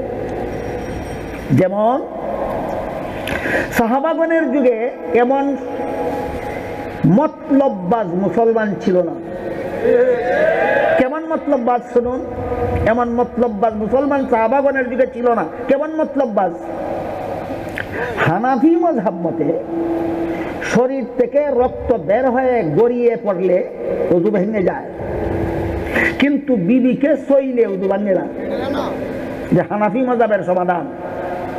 আর শাফিঈ মাযহাবের সমাধান, বিবিকে সইলে ওযু ভেঙে যায়, শরীর থেকে রক্ত বের হয়ে গড়িয়ে পড়লে ওযু ভাঙে না। দুই মাযহাবের ঐক্যবদ্ধ সমাধান না ভিন্ন ভিন্ন সমাধান? যদি ঐক্যবদ্ধ সমাধান বের করেন এটাকে উম্মতের ইজমা বলে, আর তারা যদি ভিন্ন ভিন্ন সমাধান বের করেন তাহলে মুস্তাহিদগণের বের করা এক একটা সমাধানকে এক একটা মযহাব বলে। মুস্তাহিদগণের ভিন্ন ভিন্ন সমাধানের নাম, এক একটা সমাধানের নাম এক একটা মযহাব। যেমন শরীর থেকে রক্ত বের হয়ে গড়িয়ে পড়লে ওযু ভাঙবে কিনা, আবু হানিফার মযহাব ভাঙবে, শাফিঈর মযহাব ভাঙবে না। আর বিবিকে স্পর্শ করলে ওযু ভাঙবে কিনা, ইমাম শাফিঈর মযহাব ভাঙবে, আবু হানিফার মযহাব ভাঙবে না। সাহাবায়ে কেরামের যুগে এমন মতলববাজ ছিল না যে শরীর থেকে রক্ত বের হয়ে গড়িয়ে পড়লে বলে যে আমি শাফিঈ মযহাব অনুসরণ করি, আর বিবিকে সইলে পরে বলে আমি আবু হানিফার মযহাব গ্রহণ করি। এমন মতলববাজ সাহাবাদের মধ্যে কেউ ছিল না। মতলববাজ এটা বুঝতে পেরেছেন? যখন বিবিকে স্পর্শ করে তখন বলে আমি আবু হানিফার মযহাব মানি, আর যখন রক্ত বের হয়ে গড়িয়ে পড়ে তখন বলে আমি শাফিঈর মযহাব মানি। কেন? কোনো অবস্থায় যাতে তার উযু ভাঙ্গেনি সাব্যস্ত করতে পারে। এটা কি কোরআন মানা না হাদিস মানা না মযহাব মানা না প্রবৃত্তি পূজা? এমন প্রবৃত্তি পূজারী সাহাবাদের মধ্যে একজনও ছিল না। কাজে কোনো সমস্যাই নাই, সমাধানের কোনো প্রশ্নই নাই। সাহাবাগণের যুগ পার হয়ে গেল, তাবেঈন তাবে তাবেঈনের যুগ আসলো। এখন দেখা যায় কিছু মুসলমান মতলববাজ মুসলমানের আবির্ভাব হল। কেমন মতলববাজ? রক্ত বের হয়ে গড়িয়ে গেলে বলে আমি শাফিঈ মযহাবের অনুসারী, আমার উযু ভাঙ্গেনি, আর বিবিকে সইলে বলে আমি হানাফি মযহাবের মাদি, আমার উযু ভাঙ্গেনি। এটা কি মযহাব মানলো না কোরআন হাদিস মানলো না কিছুই মানলো না? এই রকম মতলববাজ মুসলমান যেই যুগে আবির্ভাব হলো সেই যুগে প্রশ্ন আসলো যে মযহাব একসাথে কটা মানা যাবে? বলুন, প্রশ্নটা সাহাবাগণের যুগে ছিল না প্রশ্নই আসলো পরের যুগে? পরের যুগে প্রশ্নই আসলো। তখন সমস্ত মুস্তাহিদগণ ঐক্যবদ্ধ সমাধান দিলেন, মযহাব যেইটাই মানো একটা মানতে হবে, একবার এইটা একবার ওইটা, এটা মতলববাজি। মতলববাজি মযহাব মানা চলবে না। এই সমাধান কি সাহাবাগণের যুগের না পরের যুগে? সাহাবাগণের যুগের নয়। কেন? সাহাবার যুগে এই প্রশ্নই ছিল না, সমাধানের দরকারই ছিল না। পরের যুগে প্রশ্ন এসেছে, মুস্তাহিদগণ ঐক্যবদ্ধভাবে সমাধান দিয়েছেন। কাজেই মুস্তাহিদগণের ইজমা হয়ে গেছে এই কথার উপর যে পরবর্তীকালীন মুসলমানদের যে কোনো একটা মযহাব মানতে হবে। আজকে এই মযহাব, কালকে ওই মযহাব, পরশু সেই মযহাব মানা চলবে না। এই কথাটা কোরআনে পেলাম না সাহাবাগণের ইজমায় পেলাম না মুস্তাহিদগণের ইজমায় পেলাম? মুস্তাহিদগণ যেই ব্যাপারে ঐক্যবদ্ধ সমাধান দেন সেই ব্যাপারে কোনো আলেমের দ্বিমত করার অধিকার থাকে না। কাজেই বর্তমান দুনিয়ার কোনো আলেমের এই কথা বলার অধিকার নাই যে মযহাব একটা মানতে হবে কেন, এই প্রশ্ন করার অধিকার কোনো আলেমের নাই, যেহেতু মুস্তাহিদগণ ঐক্যবদ্ধভাবে সমাধান দিয়ে গেছেন মযহাব যেইটাই মানবা একটা মানতে হবে।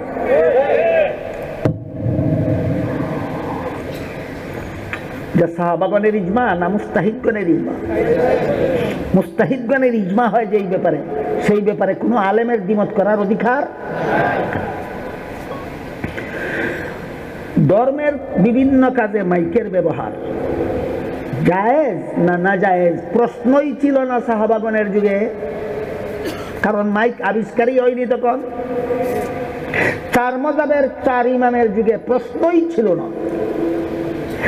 ধর্মের কাজে মাইকের ব্যবহার জায়েজ না না জায়েজ প্রশ্নই ছিল না আবু হানিফার যুগে, প্রশ্নই ছিল না ইমাম শাফির যুগে, প্রশ্নই ছিল না ইমাম মালিকের যুগে, প্রশ্নই ছিল না ইমাম আহমদ বিন হাম্বলের যুগে। বলতে পারেন আপনারা প্রশ্নই ছিল না কেন? উদ্ভাবনী প্রশ্নই আসলো পরের যুগে। আবু হানিফা দুনিয়ার থেকে বিদায় হওয়ার পর, ইমাম শাফি দুনিয়ার থেকে বিদায় হওয়ার পর, ইমাম মালিক দুনিয়ার থেকে বিদায় হওয়ার পর, ইমাম আহমদ বিন হাম্বল দুনিয়ার থেকে বিদায় হওয়ার পর মাইক আবিষ্কার হলো। এবার প্রশ্ন আসলো ধর্মের কাজে মাইকের ব্যবহার জায়েজ কিনা, আজানে মাইকের ব্যবহার জায়েজ কিনা, একামতে মাইকের ব্যবহার জায়েজ কিনা, নামাজে মাইকের ব্যবহার জায়েজ কিনা, ওয়াজে মাইকের ব্যবহার জায়েজ কিনা। প্রশ্ন আসলো মুস্তাহিদগণ দুনিয়ার থেকে বিদায় হওয়ার পর। এখন যদি সমাধান খুঁজতে যায় কোরআনে, তার মতো বুকা জগতে আর কেউ হতে পারে না। এখন এই প্রশ্নের সমাধান যদি খুঁজে হাদিসে, তার মতো বুকা আর কেউ হতে পারে না। এই প্রশ্নের সমাধান যদি সাহাবাগণের ইজমায় খুঁজে, তার মতো বুকা আর কেউ হতে পারে না। এই প্রশ্নের সমাধান যদি চার ইমামের চার মাযহাবে খুঁজে, তার মতো বুকা জগতে আর কেউ হতে পারে না। সব সমস্যার সমাধান কোরআন হাদিসে না বুকামি? এটা একটা বুকামি। যারা বলো কোরআন হাদিসের সমাধান মানি আর কিছু মানি না, তোমাদের বলতে হবে ধর্মের কাজে মাইকের ব্যবহার জায়েজ না না জায়েজ। জায়েজ বললেও দেখাতে হবে কোরআন হাদিসের কোথায় আছে, না জায়েজ বললেও দেখাতে হবে কোরআন হাদিসের কোথায় আছে। সুতরাং কোরআন মানি, হাদিস মানি, মযহাব মানি না, এই স্লোগানটা অত্যন্ত বিভ্রান্তিকর স্লোগান। পরবর্তীকালে সারা দুনিয়ার সমস্ত আলেমগণ ঐক্যবদ্ধ সমাধান দিয়েছেন বিভিন্ন ধর্মীয় কাজে মাইকের ব্যবহার জায়েজ। কোন কাদের ইজমা? উলামায়ে কেরাম। যেমন ভাবে মুস্তাহিদগণের ইজমার ব্যাপারে কোনো আলেমের দ্বিমত করার অধিকার থাকে না, তেমনি ভাবে আলেমগণ যে ব্যাপারে ইজমা হয়, আলেমগণের ইজমা হয় যে ব্যাপারে, সেই ব্যাপারে যারা আলেম নয় তাদের দ্বিমত করার অধিকার থাকে না। কাজেই এখন আলেম নয় এমন একজন পণ্ডিত যদি বলে যে ধর্মের কাজে মাইকের ব্যবহার করলেন কেন, তার প্রশ্ন করার অধিকার নাই। তুমি আলেম নও, এই যে আলেমগণের ব্যাপার। বুঝে থাকলে এবার বলুন তো ইজমার স্তর কটা? তিনটা। সাহাবাগণের ইজমা, মুস্তাহিদগণের ইজমা, আলেমগণের ইজমা। এর নিচে ইজমার কোনো স্তর নাই। আর যদি মুস্তাহিদগণ ঐক্যবদ্ধ সমাধান বের করতে না পারে, ভিন্ন ভিন্ন সমাধান বের করে, এক একজন মুস্তাহিদের এক এক সমাধান, তাদের ভিন্ন ভিন্ন সমাধানের এক একটা সমাধানকে পরিভাষাগতভাবে এক একটা মযহাব বলা হয়। পরিভাষাগতভাবে কি বলা হয়? মযহাব। এর একটা উদাহরণ দেখুন।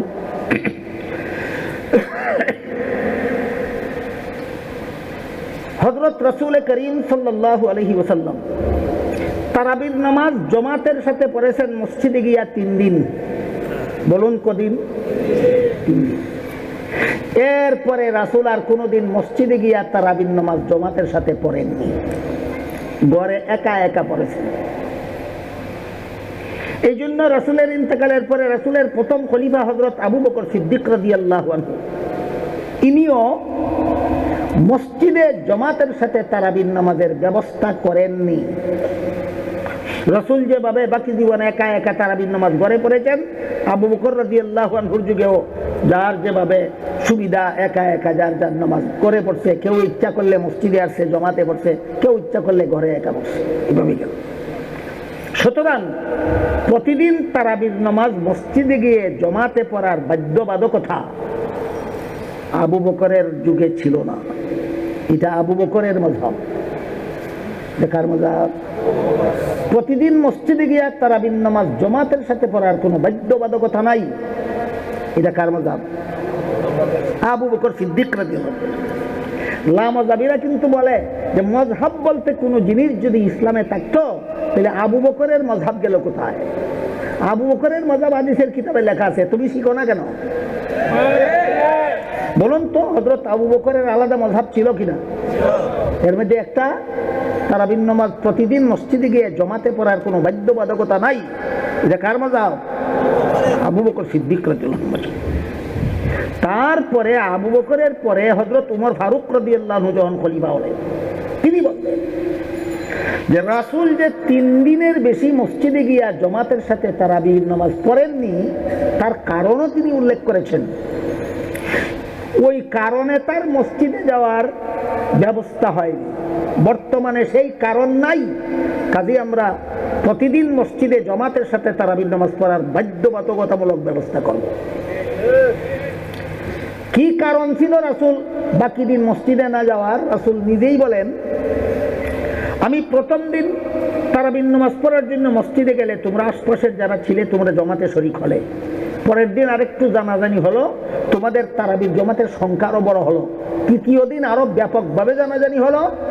তৃতীয় দিন এত বিপুল পরিমাণে তোমরা তারাবির জমাতে শরীক হয়েছ, তোমাদের আগ্রহ দেখে আমার আশঙ্কা সৃষ্টি হয়েছে যে তোমাদের আগ্রহ দেখে যদি আল্লাহ তারাবির জমাতকে ওয়াজিব করে দেন, তাহলে পরবর্তীকালে যদি কেউ জমাতে শরীক হতে না পারে সে গুনাহগার হয়ে যাবে।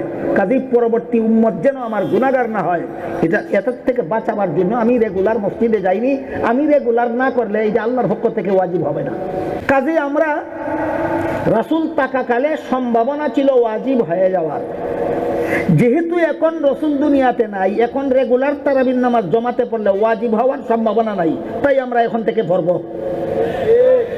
উমর ফারুক রাদিয়াল্লাহু আনহু তারাবির নামাজ নিয়মিত মসজিদে জমাতের সাথে পড়ার ব্যবস্থা চালু করলেন। এটা হলো হযরত উমরের মাযহাব। বুঝে থাকলে বলুন, আবু বকরের মাযহাব আর উমরের মাযহাব একই মাযহাব না ভিন্ন ভিন্ন মাযহাব? তাহলে মাযহাব শুধু আবু হানিফার থেকে শুরু হয়েছে না মাযহাব আবু বকর থেকে শুরু হয়েছে? সুতরাং সাহাবায়ে কেরামের মধ্যে কোনো মাযহাব ছিল না। লামাযহাবিরা যে এই মিথ্যা অপবাদ দেয় সাহাবায়ে কেরামের প্রতি, আপনাদের স্মরণ রাখা দরকার যে সাহাবাগণের প্রতি জঘন্যতম মিথ্যা অপবাদ ছাড়া আর কিছু নয়। আরেকটা উদাহরণ দেখুন, রাসূল করিম সাল্লাল্লাহু আলাইহি ওয়াসাল্লাম মেরাজের রাত্রে সশরীরে 7 আসমানের উপরে গিয়েছিলেন, জান্নাত জাহান্নাম পরিদর্শন করেছিলেন, আল্লাহর সাথে কথাবার্তা বলেছিলেন। কিন্তু চর্মচুকে আল্লাহকে দেখেছিলেন কিনা এই প্রশ্নের জবাব কুরআনের কোনো আয়াতে তো নাই, রাসূলের কোনো হাদিসেও সুস্পষ্টভাবে এই প্রশ্নের জবাব নাই যে মেরাজের রাত্রে রাসূল আল্লাহকে চর্মচুকে দেখেছিলেন কিনা। আমার কথা বুঝে থাকলে বলুন, প্রশ্নের সুস্পষ্ট সমাধান, পরিষ্কার সমাধান কুরআন হাদিসে আছে? নাই। বলুন তো, কুরআন হাদিসে যেই ব্যাপারে সুস্পষ্ট সমাধান নাই, এই ব্যাপারে কি করতে হয়? ইজতিহাদ। কি করতে হয়? ইজতিহাদ। নবীর বিবি আয়েশাও ইজতিহাদ করলেন, দেখি সমাধানটা বের করতে পারি কিনা।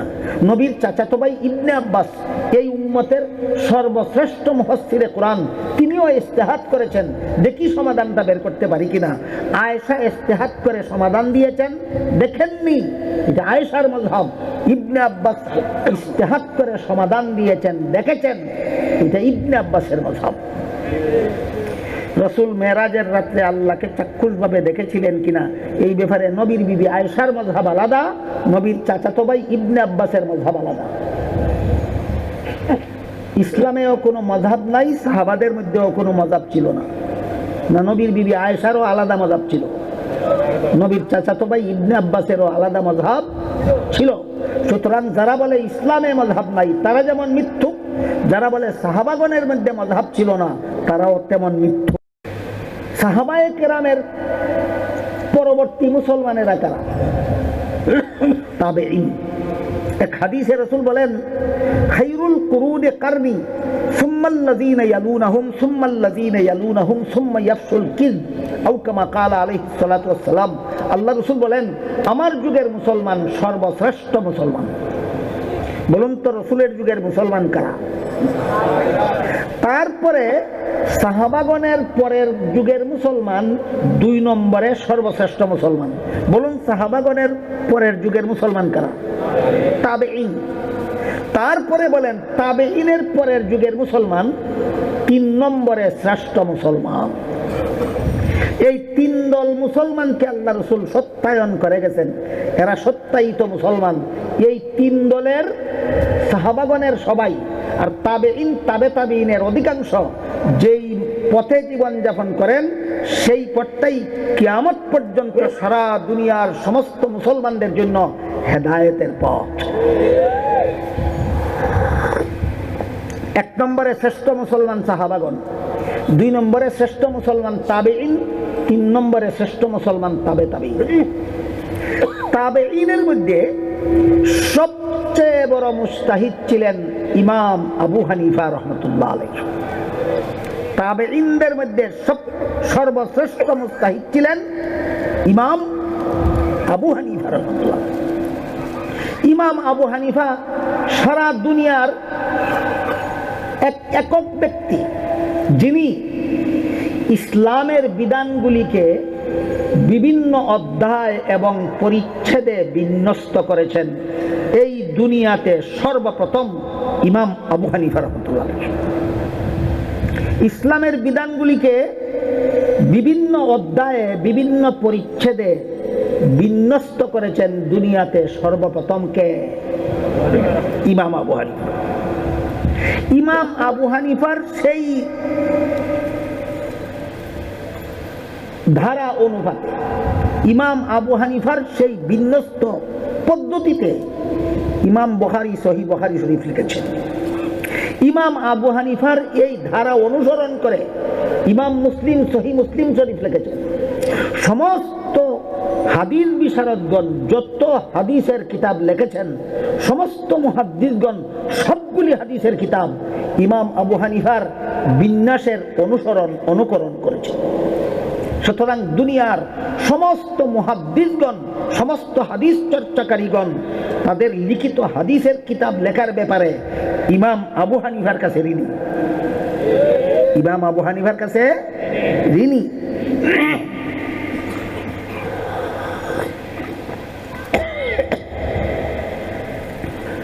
আমার কথা বুঝে থাকলে বলুন, সাহাবায়ে কেরামের মধ্যে কোনো মজাব ছিল কিনা? ছিল। পরবর্তী যুগে সাহাবাদের মধ্যে অনেক সাহাবী মুজতাহিদ ছিলেন।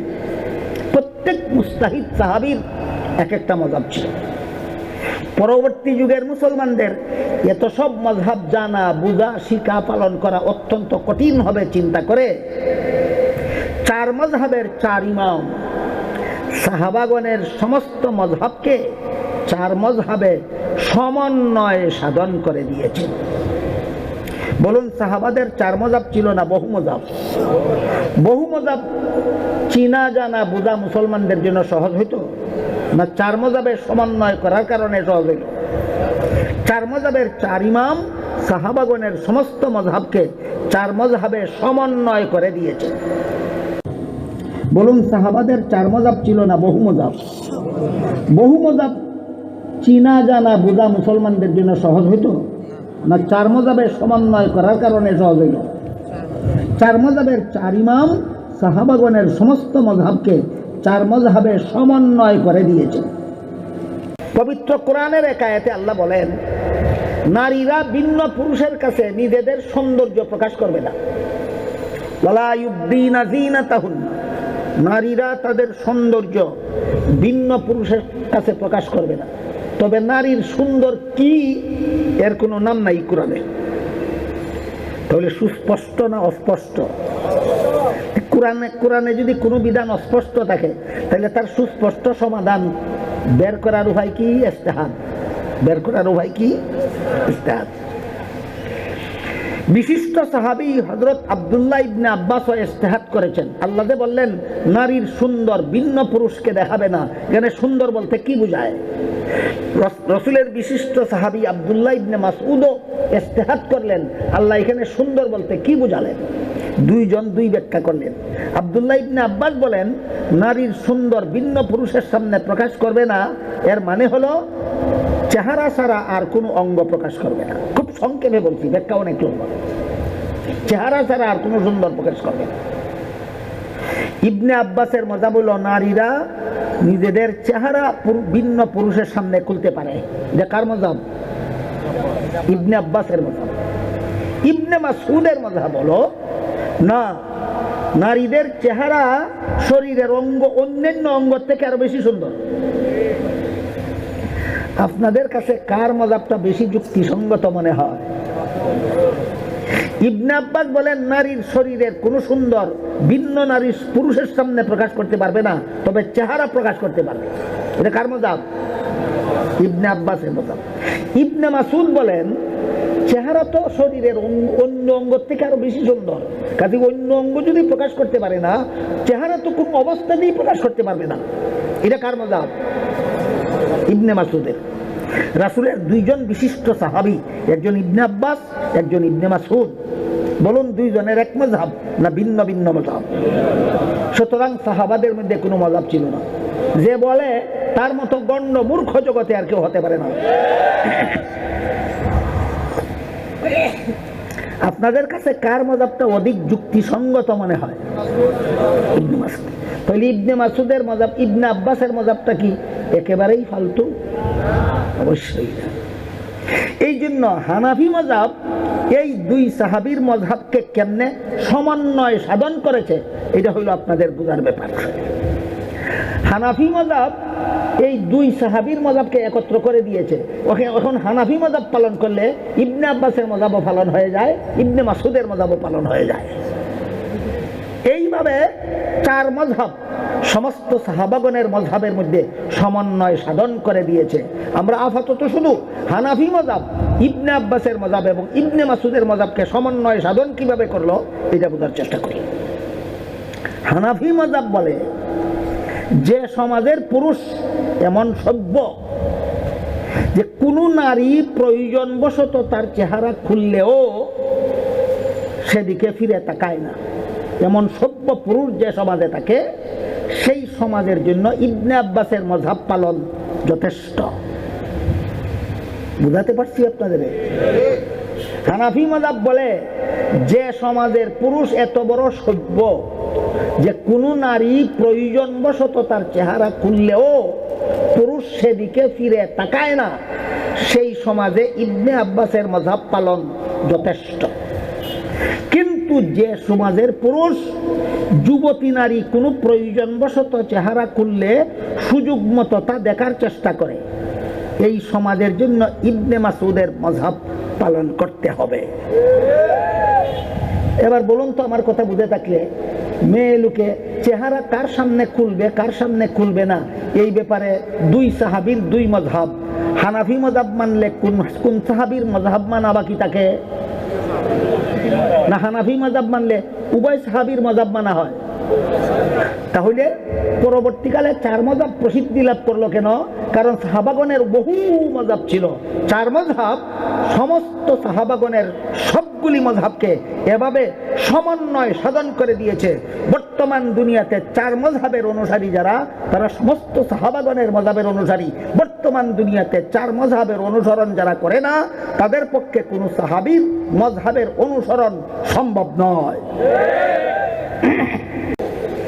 এই সমস্ত কথা আমাদের মধ্যে ব্যাপক চর্চা না হওয়ার কারণে, ব্যাপকভাবে আলোচনা না হওয়ার কারণে, এই সরল সহজ মুসলমানদেরকে বিভ্রান্তিতে ফেলার জন্য এই লামজহাবি নামক দলটা বিভিন্ন মসজিদে বিভিন্ন রকমের ফিতনা ছড়ায়।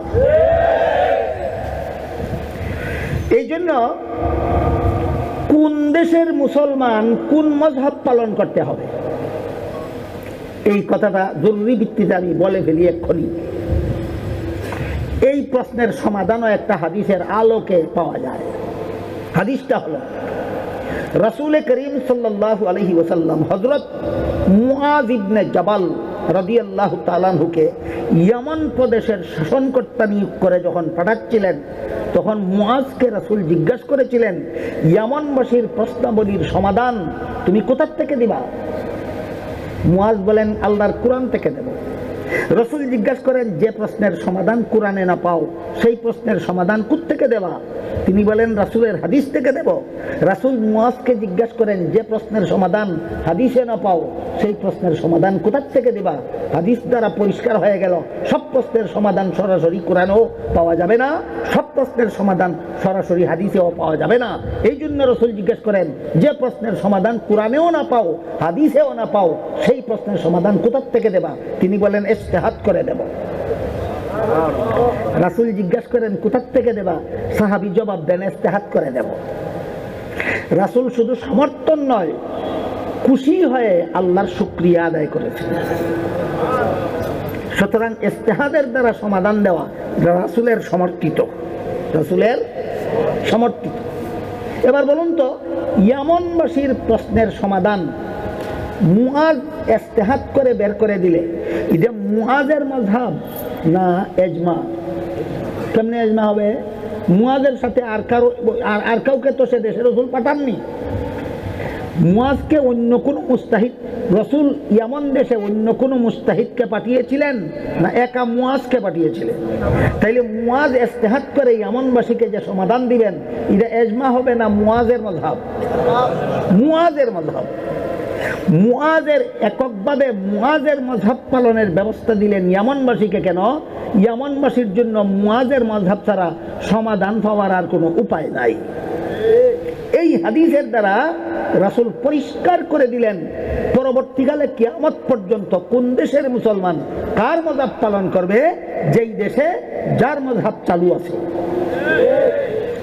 ইয়ামনে মুআজের মাযহাব চালু করে দিলেন, ইয়ামানবাসীকে মুআজের মাযহাব পালনের ব্যবস্থা করে দিলেন। এর মাধ্যমে রাসূল শিক্ষা দিলেন কিয়ামত পর্যন্ত কোন দেশের মুসলমান কার মাযহাব মতো ইসলামের বিধান পালন করবে, যেই দেশে যার মাযহাব চালু আছে।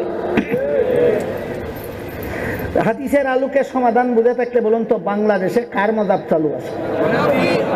মসজিদে মাগরিবের নামাজের জমাতে, এশার নামাজ জমাত চলাকালে, ফজরের নামাজের জমাত চলাকালে ইমাম সাহেব যখন সূরাতুল ফাতিহা পড়ে শেষ করেন, এই কয়েকটা লামাযহাবি গিয়া চিৎকার দিয়া জুড়ে আমিন বলে।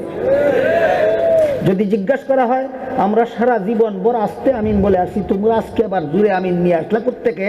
তারা বলে, এই জুড়ে আমিন বলাটাই হাদিস মতে, তোমরা যে আস্তে আমিন বলো এটা হাদিসে নাই। এরকম বলে কিনা? এরা আবার আরেকটা কথাও বলে, আমরা কোরআন মানি, হাদিস মানি, আর কিচ্ছু মানি না। আবার হাদিসের বেলায়ও শুধু সহিহ হাদিস মানি, অন্য কোনো হাদিস মানি না। জনসাধারণ কি বলে? সহিহ হাদিস।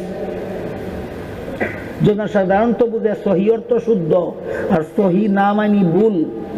সহিহ না মানে ভুল। তাইলে তুমি যে সহিহ হাদিস মানো আর কোনো হাদিস মানো না, এই কথা বলে জনসাধারণকে কি বোঝাতে চাও?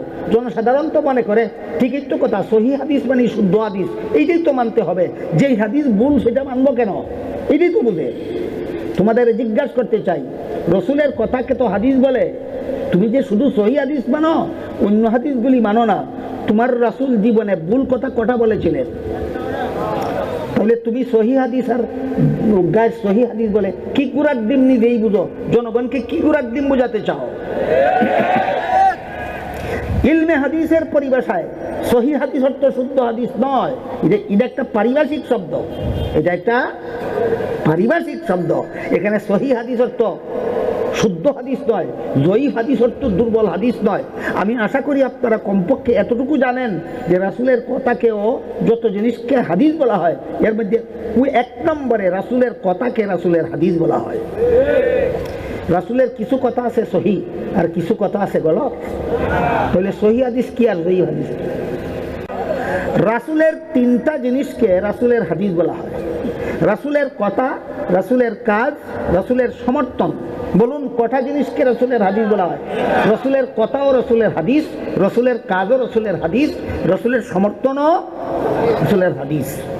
এই হাদিস সর্বযুগের উম্মতের কাছে পৌঁছে একদল বর্ণনাকারীদের বর্ণনার মাধ্যমে।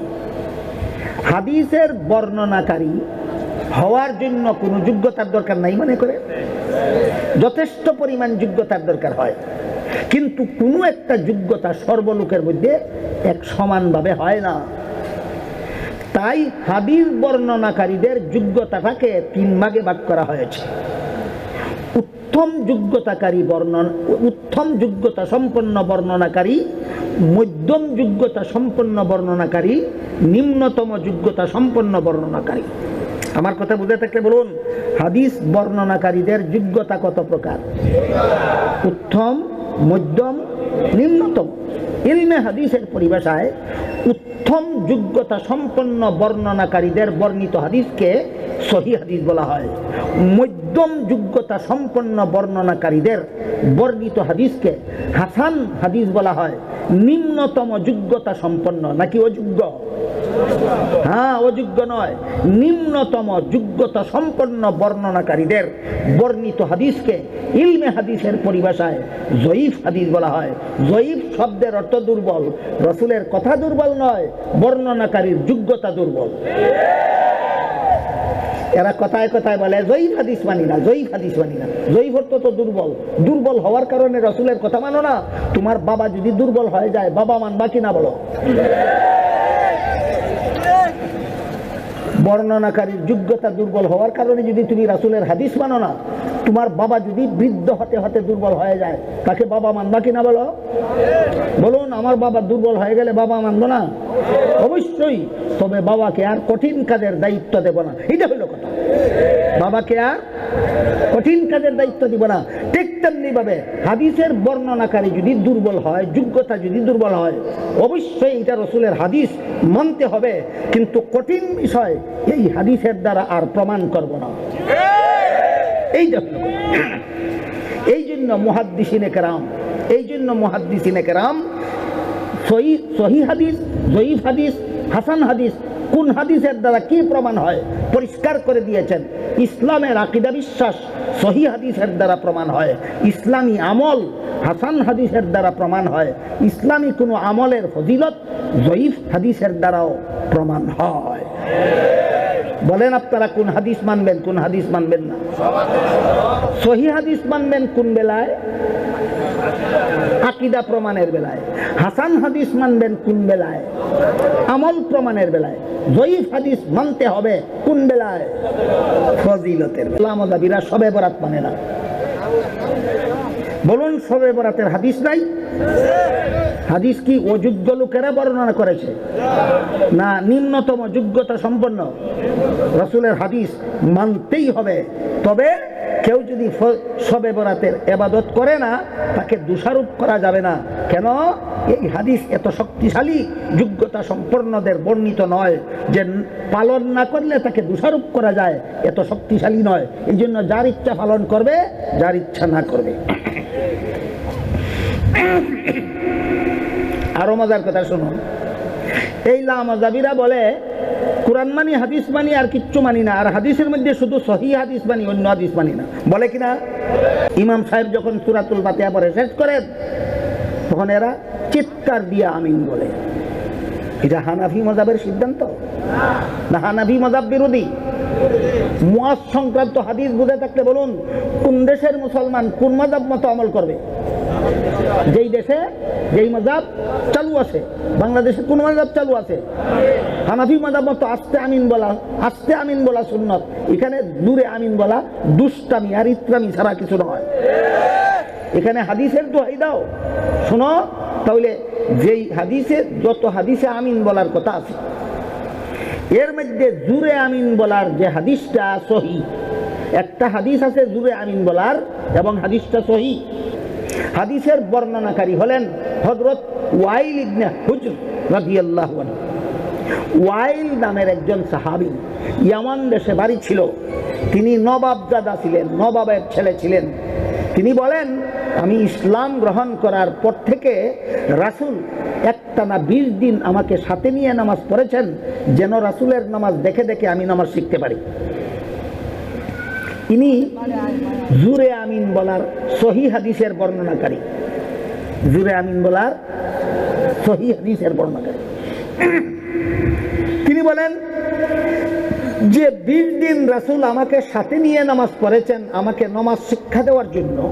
এই 20 দিনের মধ্যে 3টা নামাজে রাসূল আমিন জুরে বলেছেন, 3টা নামাজে রাসূল আমিন জুরে বলেছেন, আর বাকি সবগুলি নামাজেই রাসূল আমিন আসতে বলেছেন। 3টা নামাজে রাসূল আমিন জুরে বলেছেন কেন? আর বাকি সবগুলি নামাজেই রাসূল আমিন আসতে বলেছেন কেন? যে সাহাবী রাসূলের কাছ থেকে আমিন বলা শিখলেন, তিনি বলেন 3 নামাজে রাসূল আমিন জুরে বলে আমাকে শিক্ষা দিয়েছেন আমিন বলতে হয়, আর বাকি সবগুলি নামাজে আমিন আসতে বলে আমাকে শিক্ষা দিয়েছেন আসতে বলা সুন্নত। বলুন, একই হাদিসে জুরে বলার কথাও আছে, আসতে বলার কথাও আছে। জুরে বলার কারণও উল্লেখ আছে, আসতে বলার কারণও উল্লেখ আছে। বলুন, লামজাবিরা হাদিসের আগাগোড়া সবটুকুই কয়, না প্রথম অংশ উল্লেখ করে বাকি অংশ গোপন করে? এটার নাম ওই হাদিস মানা, না হাদিস নিয়ে ইত্রামি করা? বেশির থেকে বেশি তর্কের খাতিরে বলতে পারেন যে হ্যাঁ, আমিন আসতে বলা সুন্নত বলে রাসূল সর্বদাই আমিন আসতে বলেছেন। আমিন বলা শিক্ষা দেওয়ার জন্য 3টা নামাজে তো রাসূল আমিন জুরে বলেছেন, এটা তো না জায়েজ ছিল না, অন্তত জায়েজ তো আছে। এটা বলা যায় যে আমিন যেহেতু রাসূল 3 নামাজে হইলেও শিক্ষা দেওয়ার জন্য হইলেও আমিন রাসূল জুরেও বলেছেন, এটা তো না জায়েজ, রাসূল তো না জায়েজ কাজ করেননি। তাহলে অন্তত মানতে হবে যে জুরে বলা জায়েজ, আসতে বলা সুন্নত। জুরে বলা জায়েজ, আসতে বলা সুন্নত। আমরা সুন্নতটা করব না, জায়েজটা করলে দোষ কি? এই প্রশ্ন যুক্তিসঙ্গত। হ্যাঁ, এই প্রশ্ন কিছুটা যুক্তিসঙ্গত। বলুন, আসরের 4 রাকাত সুন্নত নামাজ যদি একজনে পড়ে না, না পড়াটা জায়েজ আছে কিনা? পড়লে সুন্নত, না পড়লে জায়েজ। তাহলে এক সময় সুন্নত বাদ দিয়া জায়েজটাও করতে কোনো দোষ তো নাই। কথা বুঝলেন কিনা? যেমন ভাবে আসরের 4 রাকাত সুন্নত পড়লে আমার সুন্নত আদায় হবে, না পড়লে কোনো গুনাহ হবে না, ঠিক তেমনি ভাবে আমিন আসতে বললে সুন্নতের সওয়াব পাবো, জুরে বললে গুনাহ তো হবে না। এইটুকু অন্তত হাদিসের দ্বারা প্রমাণ হলো যে আমরা সুন্নতটা আমল করব না, জায়েজটা আমল করব। আমি বলতে চাই আমার কোনো বাধা নাই। যেমন ভাবে আমিনের বেলায় আসতে বলা সুন্নত, জুরে বলা জায়েজ, আসতে বলা সুন্নত, জুরে বলা জায়েজ, তেমনি ভাবে স্ত্রীর বেলায়ও তালাক দেওয়ারও হাদিস আছে, স্ত্রী নিয়ে জীবনযাপন করারও হাদিস আছে। তালাক দেওয়ার হাদিসটা কি সুন্নত বোঝাবার জন্য না জায়েজ আছে বোঝাবার জন্য? আর স্ত্রী নিয়ে জীবনযাপন করার হাদিসটা কি জায়েজ বোঝাবার জন্য না সুন্নত বোঝাবার জন্য? তা আমিনের বেলায় যদি সুন্নত বাদ দিয়া জায়েজটা গ্রহণ করো, বউয়ের বেলায়ও সুন্নত বাদ দিয়া জায়েজটা গ্রহণ করো। আগে ঘরে গিয়া বউ তালাক দেওয়া জায়েজ আছে, পরে আইয়া মসজিদে জুরে আমিন কও জায়েজ আছে। আমিনের বেলায় জায়েজটা, বউয়ের বেলায় সুন্নতটা কেন? মতলববাদী নয় কি? সুতরাং আমিনের বেলায় যদি জায়েজটা গ্রহণ করো, বউয়ের বেলায়ও জায়েজটা গ্রহণ করো, আর বউয়ের বেলায় যদি সুন্নত পদ্ধতি গ্রহণ করো, আমিনের বেলায় সুন্নত বর্জন করতে এত মাথা ঘামানি কেন? কথাগুলি বুঝে থাকলে অনেক নীতির কথা, মৌলিক কথা, কোরআন হাদিসের এমন কিছু সার গর্ব কথাই আমি আপনাদের বলার চেষ্টা করেছি। এজন্য আমি বলেছি, এই জন্য যে আমাকে বলা হয় সেখানে বহু উলামায়ে কেরাম, বহু শিক্ষিত সমাজ উপস্থিত। এই জন্য আপনারা বুঝতে পারবেন মনে করেই আমি এই কঠিন আলোচনাটা করেছি। আল্লাহ আপনাদের আমাদের সবাইকে আলোচনা বুঝার, হৃদয়ঙ্গম করার এবং এর উপর জীবন গড়ার তৌফিক দান করুন। আমিন। সুবহানা রাব্বিকা রাব্বিল ইজ্জাতি আম্মা ইয়াসিফুন ওয়া সালামুন আলাল মুরসালিন আলহামদুলিল্লাহি রাব্বিল আলামিন। আবু হানিফা বলেন, 5 লক্ষ হাদিস থেকে বাছাই করে আমি 5টা হাদিস তার সারমর্ম হিসাবে সাব্যস্ত করেছি। 5টা হাদিসকে আবু হানিফা কত লক্ষ হাদিসের সারমর্ম হিসাবে বাছাই করেছেন? একটা কথার দ্বারা সাব্যস্ত হলো অন্তত 5 লক্ষ হাদিস আবু হানিফার জানা ছিল। সুতরাং 7টা হাদিস জানা ছিল, এটা আবু হানিফার প্রতি জঘন্যতম মিথ্যা কথা। 2 নম্বর, আবু হানিফা হাদিস জানলে হাদিসের কোনো কিতাব লেখলেন না কেন, এটা আর একটা মিথ্যা কথা। এই প্রশ্নকারী যদি সরল হয়ে থাকেন তাহলে আমি বলবো আপনি আরো কিছু লেখাপড়া করুন, আর যদি সরল না হয়ে থাকেন তাহলে আবু হানিফার প্রতি আরেক ইত্রামি ছাড়া কিছু নয়। আবু হানিফার লিখিত কিতাবের নাম মসনদে আবু হানিফা। বলুন, মসনদে আবু হানিফা কার লেখা? আবু হানিফা হাদিসের কিতাব লেখলেন না, কোথায় লেখলেন? তো হয়তো তুমি জানো না, আর না হয় ইকরামি করো। আর একটা প্রশ্ন করেছেন আপনারা, অনেক ইমাম হাদিস বর্ণনা করেছেন কিন্তু আবু হানিফা কোনো হাদিস বর্ণনা করেননি। হাদিস বর্ণনা করেন না, তাইলে হাদিসের কিতাব লেখলেন কিভাবে? প্রশ্নের সারমর্ম তো একই। বর্তমান দুনিয়ায় যদি কেউ হাদিস লিখতে চায় আর একজনের লেখা কিতাব দেখে লিখতে হবে। আবু হানিফার যুগে হাদিস লিখলে নিজের জানার থেকে লিখতো। কথা বুঝলেন? এখন দোয়া হবে ইনশাল্লাহ, আমরা সবাই দোয়াতে শরীক।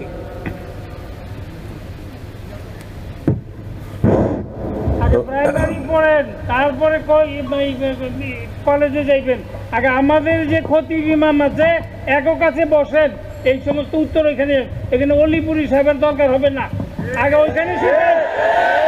ঠিক আছে, এই সমস্ত আবান্তর কথা কয়ে এই সমস্ত মাহফিলের প্রতি ঘৃণা চালাবেন না, শেষ হয়ে যাবেন, কিন্তু একদম শেষ হয়ে যাবেন। যারা বাধা দিচ্ছে তারা কিন্তু এইখানে জায়গা পাবে না। আমি হুঁশিয়ার করছি এবং আপনার সহিত বলছি, আমার ছাত্রছাত্রী বলতে গেলে এই ধরনের বিরাট কথা উনি যেগুলি বলছে আপনার পছন্দ হলে মানে, না মনে না মাইনে আপনি এখানে দেন জুড়ে আমি বলেন এটা আপনার ব্যাপার, কিন্তু আপনি এই সময় জগৎ আবু হানিফার সম্বন্ধে কিছুই জানলেন না। উনি বলেন আরে উনি তো আমরা পুরা দেশেই তো আবু হানিফার কথা মানতেছি। যাই হোক, আমি আর এর বেশি গেলাম না। আমার কাছেও খারাপ লাগলো যে আমাদের শ্রোতাদের মধ্যে এই ধরনের জঘন্য প্রশ্ন বোধহয় অন্য কিছু বলেন যেগুলি জানা হুজুরে যে কোনটা ফলো করবো। আমরাও কি সূরা ফাতিহা পড়বো? কারণ কেউ কেউ বলে সূরা ফাতিহা ছাড়া নাকি রাকাত পরিপূর্ণ হয় না। আপনার থেকে আমরা একটু ব্যাখ্যা চাই। গুরুত্বপূর্ণ প্রশ্ন, এইটা একটা গুরুত্বপূর্ণ প্রশ্ন যে আমরা ইমামের পিছনে সূরা ফাতিহা পড়ব কিনা। এই ব্যাপারে আল্লাহ কোরআনের আয়াত নাজিল করে বলেন, ইজা কুরিআল কুরআনু ফাসতামিউ লাহু ওয়া আনসিতু। যখন নামাজে কোরআন পড়া হয়, অর্থাৎ ইমাম সাহেব যখন পড়েন, তখন তোমরা, বলুন তো তোমরা বলতে ইমাম না মুক্তাদি, তখন তোমরা মনোযোগ দিয়ে শুনো এবং চুপ থাকো। আল্লাহ কোরআনে বলেছেন ইমাম যখন কোরআন পড়েন নামাজে, মুক্তাদিদেরকে বলেন চুপ থাকো, এরা চুপ থাকে না। আল্লাহ বলেন চুপ থাকো, এরা চুপ থাকে না। আমরা পাইছি, আমার এই কোর্সের মাধ্যমে অনেকের মধ্যে এরকম থাকতো, এই উত্তরটা আমরা সবাই ভাগ করে নিলাম। শুকরান জাযা। আলহামদুলিল্লাহ, আলহামদুলিল্লাহ রাব্বিল আলামিন, والصلاة والسلام على سيد الأنبياء والمرسلين محمد وعلى آله وصحابه أجمعين. ربنا ظلمنا أنفسنا وإن لم تغفر لنا وترحمنا لنكونن من الخاسرين. ربنا لا تزغ قلوبنا بعد إذ هديتنا وهب لنا من لدنك رحمة إنك أنت الوهاب. ربنا آتنا في الدنيا حسنة وفي الآخرة حسنة وقنا عذاب النار. رب ارحمهما كما ربياني صغيرا. رب ارحمهما كما ربياني صغيرا. رب اجعلني مقيم الصلاة ومن ذريتي ربنا وتقبل دعاء. يا الله يا أرحم الراحمين, يا الله গাউসুল আজম মসজিদ কমিটি এবং উত্তরা সেক্টর কল্যাণ সমিতির উদ্যোগে আল্লাহ এই আজ সমস্ত আল্লাহ এই ওয়াজ মাহফিলের সমস্ত আয়োজনকে আল্লাহ আপনি কবুল করেন। রব্বুল আলামিন সমস্ত হাজিরিনদেরকে আল্লাহ আপনি কবুল করেন। আল্লাহ মাসাজিদের উদ্যোগে আল্লাহ যে মাহফিল হয়েছে আল্লাহ এই মাহফিলকে আপনি কবুল করেন। আল্লাহ যে সমস্ত ওলামায়ে কেরাম এখানে ওয়াজ নসিহত করছেন, আল্লাহ সমস্ত নসিহতগুলো আল্লাহ আপনি কবুল করেন, আমাদেরকে আমলের তৌফিক দান করেন। ইয়া আল্লাহ ইয়া আরহামার রাহিমিন, এই উত্তরা সেক্টরের সমস্ত ইয়া আল্লাহ সমস্ত অধিবাসী এলাকাবাসীকে আল্লাহ আপনি কবুল করেন। ইয়া আল্লাহ যারা এই মাহফিলে যেভাবে সাহায্য সহযোগিতা করেছেন, যেভাবে খেদমত আঞ্জাম দিয়েছেন, সকলের খেদমতকে আল্লাহ কবুল করেন। ইয়া আল্লাহ ইয়া আরহামার রাহিমিন, এখানে যে সমস্ত উলামায়ে কেরাম বিল খুসুস হযরত মাওলানা নুরুল ইসলাম ওলিপুরি সাহেব, হযরত মাওলানা আনোয়ার শাহ সাহেব, আল্লাহ ওনাদেরকে আল্লাহ হায়াতে তৈয়বা দান করেন। আল্লাহ ওনাদেরকে পরিপূর্ণ সুস্থতার সাথে হায়াতে তৈয়বা এনে আল্লাহ ওনাদের খেদমতকে আম এবং তাম করে দেন। ইয়া আল্লাহ প্রত্যেক বছর যাতে এই এলাকার আইমে কেরাম এবং কল্যাণ সমিতির তারা প্রত্যেক বছর আরও আল্লাহ সুন্দরভাবে এখানে মাহফিল আয়োজন করতে পারেন। আল্লাহ তাদেরকে তৌফিক দান করেন, হিম্মত দান করেন। ইয়া আল্লাহ সমস্ত বদ্দিনীকে আল্লাহ আপনি খতম করে দেন। ইয়া আল্লাহ হককে গালেব করেন, আয় আল্লাহ বাতিলকে মগলুব করেন। ইয়া আল্লাহ আমাদের সমস্ত জায়েজ হাজতগুলি আল্লাহ পুরা করে দেন, সমস্ত মুশকিলাত আসান করে দেন, আমাদের উপর থেকে সমস্ত মাসাইব দূর করে দেন, আমাদের দেশ এবং জাতির জন্য খায়রের ফয়সালা করেন, আমাদের দেশ এবং জাতির জন্য খায়রের ফয়সালা করেন। ইয়া আল্লাহ সমস্ত মজলুম মুসলমানদের উপর রহম করেন। ইয়া আল্লাহ সমস্ত মজলুম মুসলমানদের উপর রহম করেন। ইয়া আল্লাহ আমাদের সমস্ত দোয়া কবুল করেন, সমস্ত দোয়াকারীদের দোয়া কবুল করেন, সমস্ত দোয়া কবুল করেন। সাল্লাল্লাহু তাআলা আলা খায়রি খালকিহি মুহাম্মদ ওয়া আলা আলিহি ওয়া সাহবিহি আজমাইন বিরহমাতিকা ইয়া আরহামার রাহিমিন।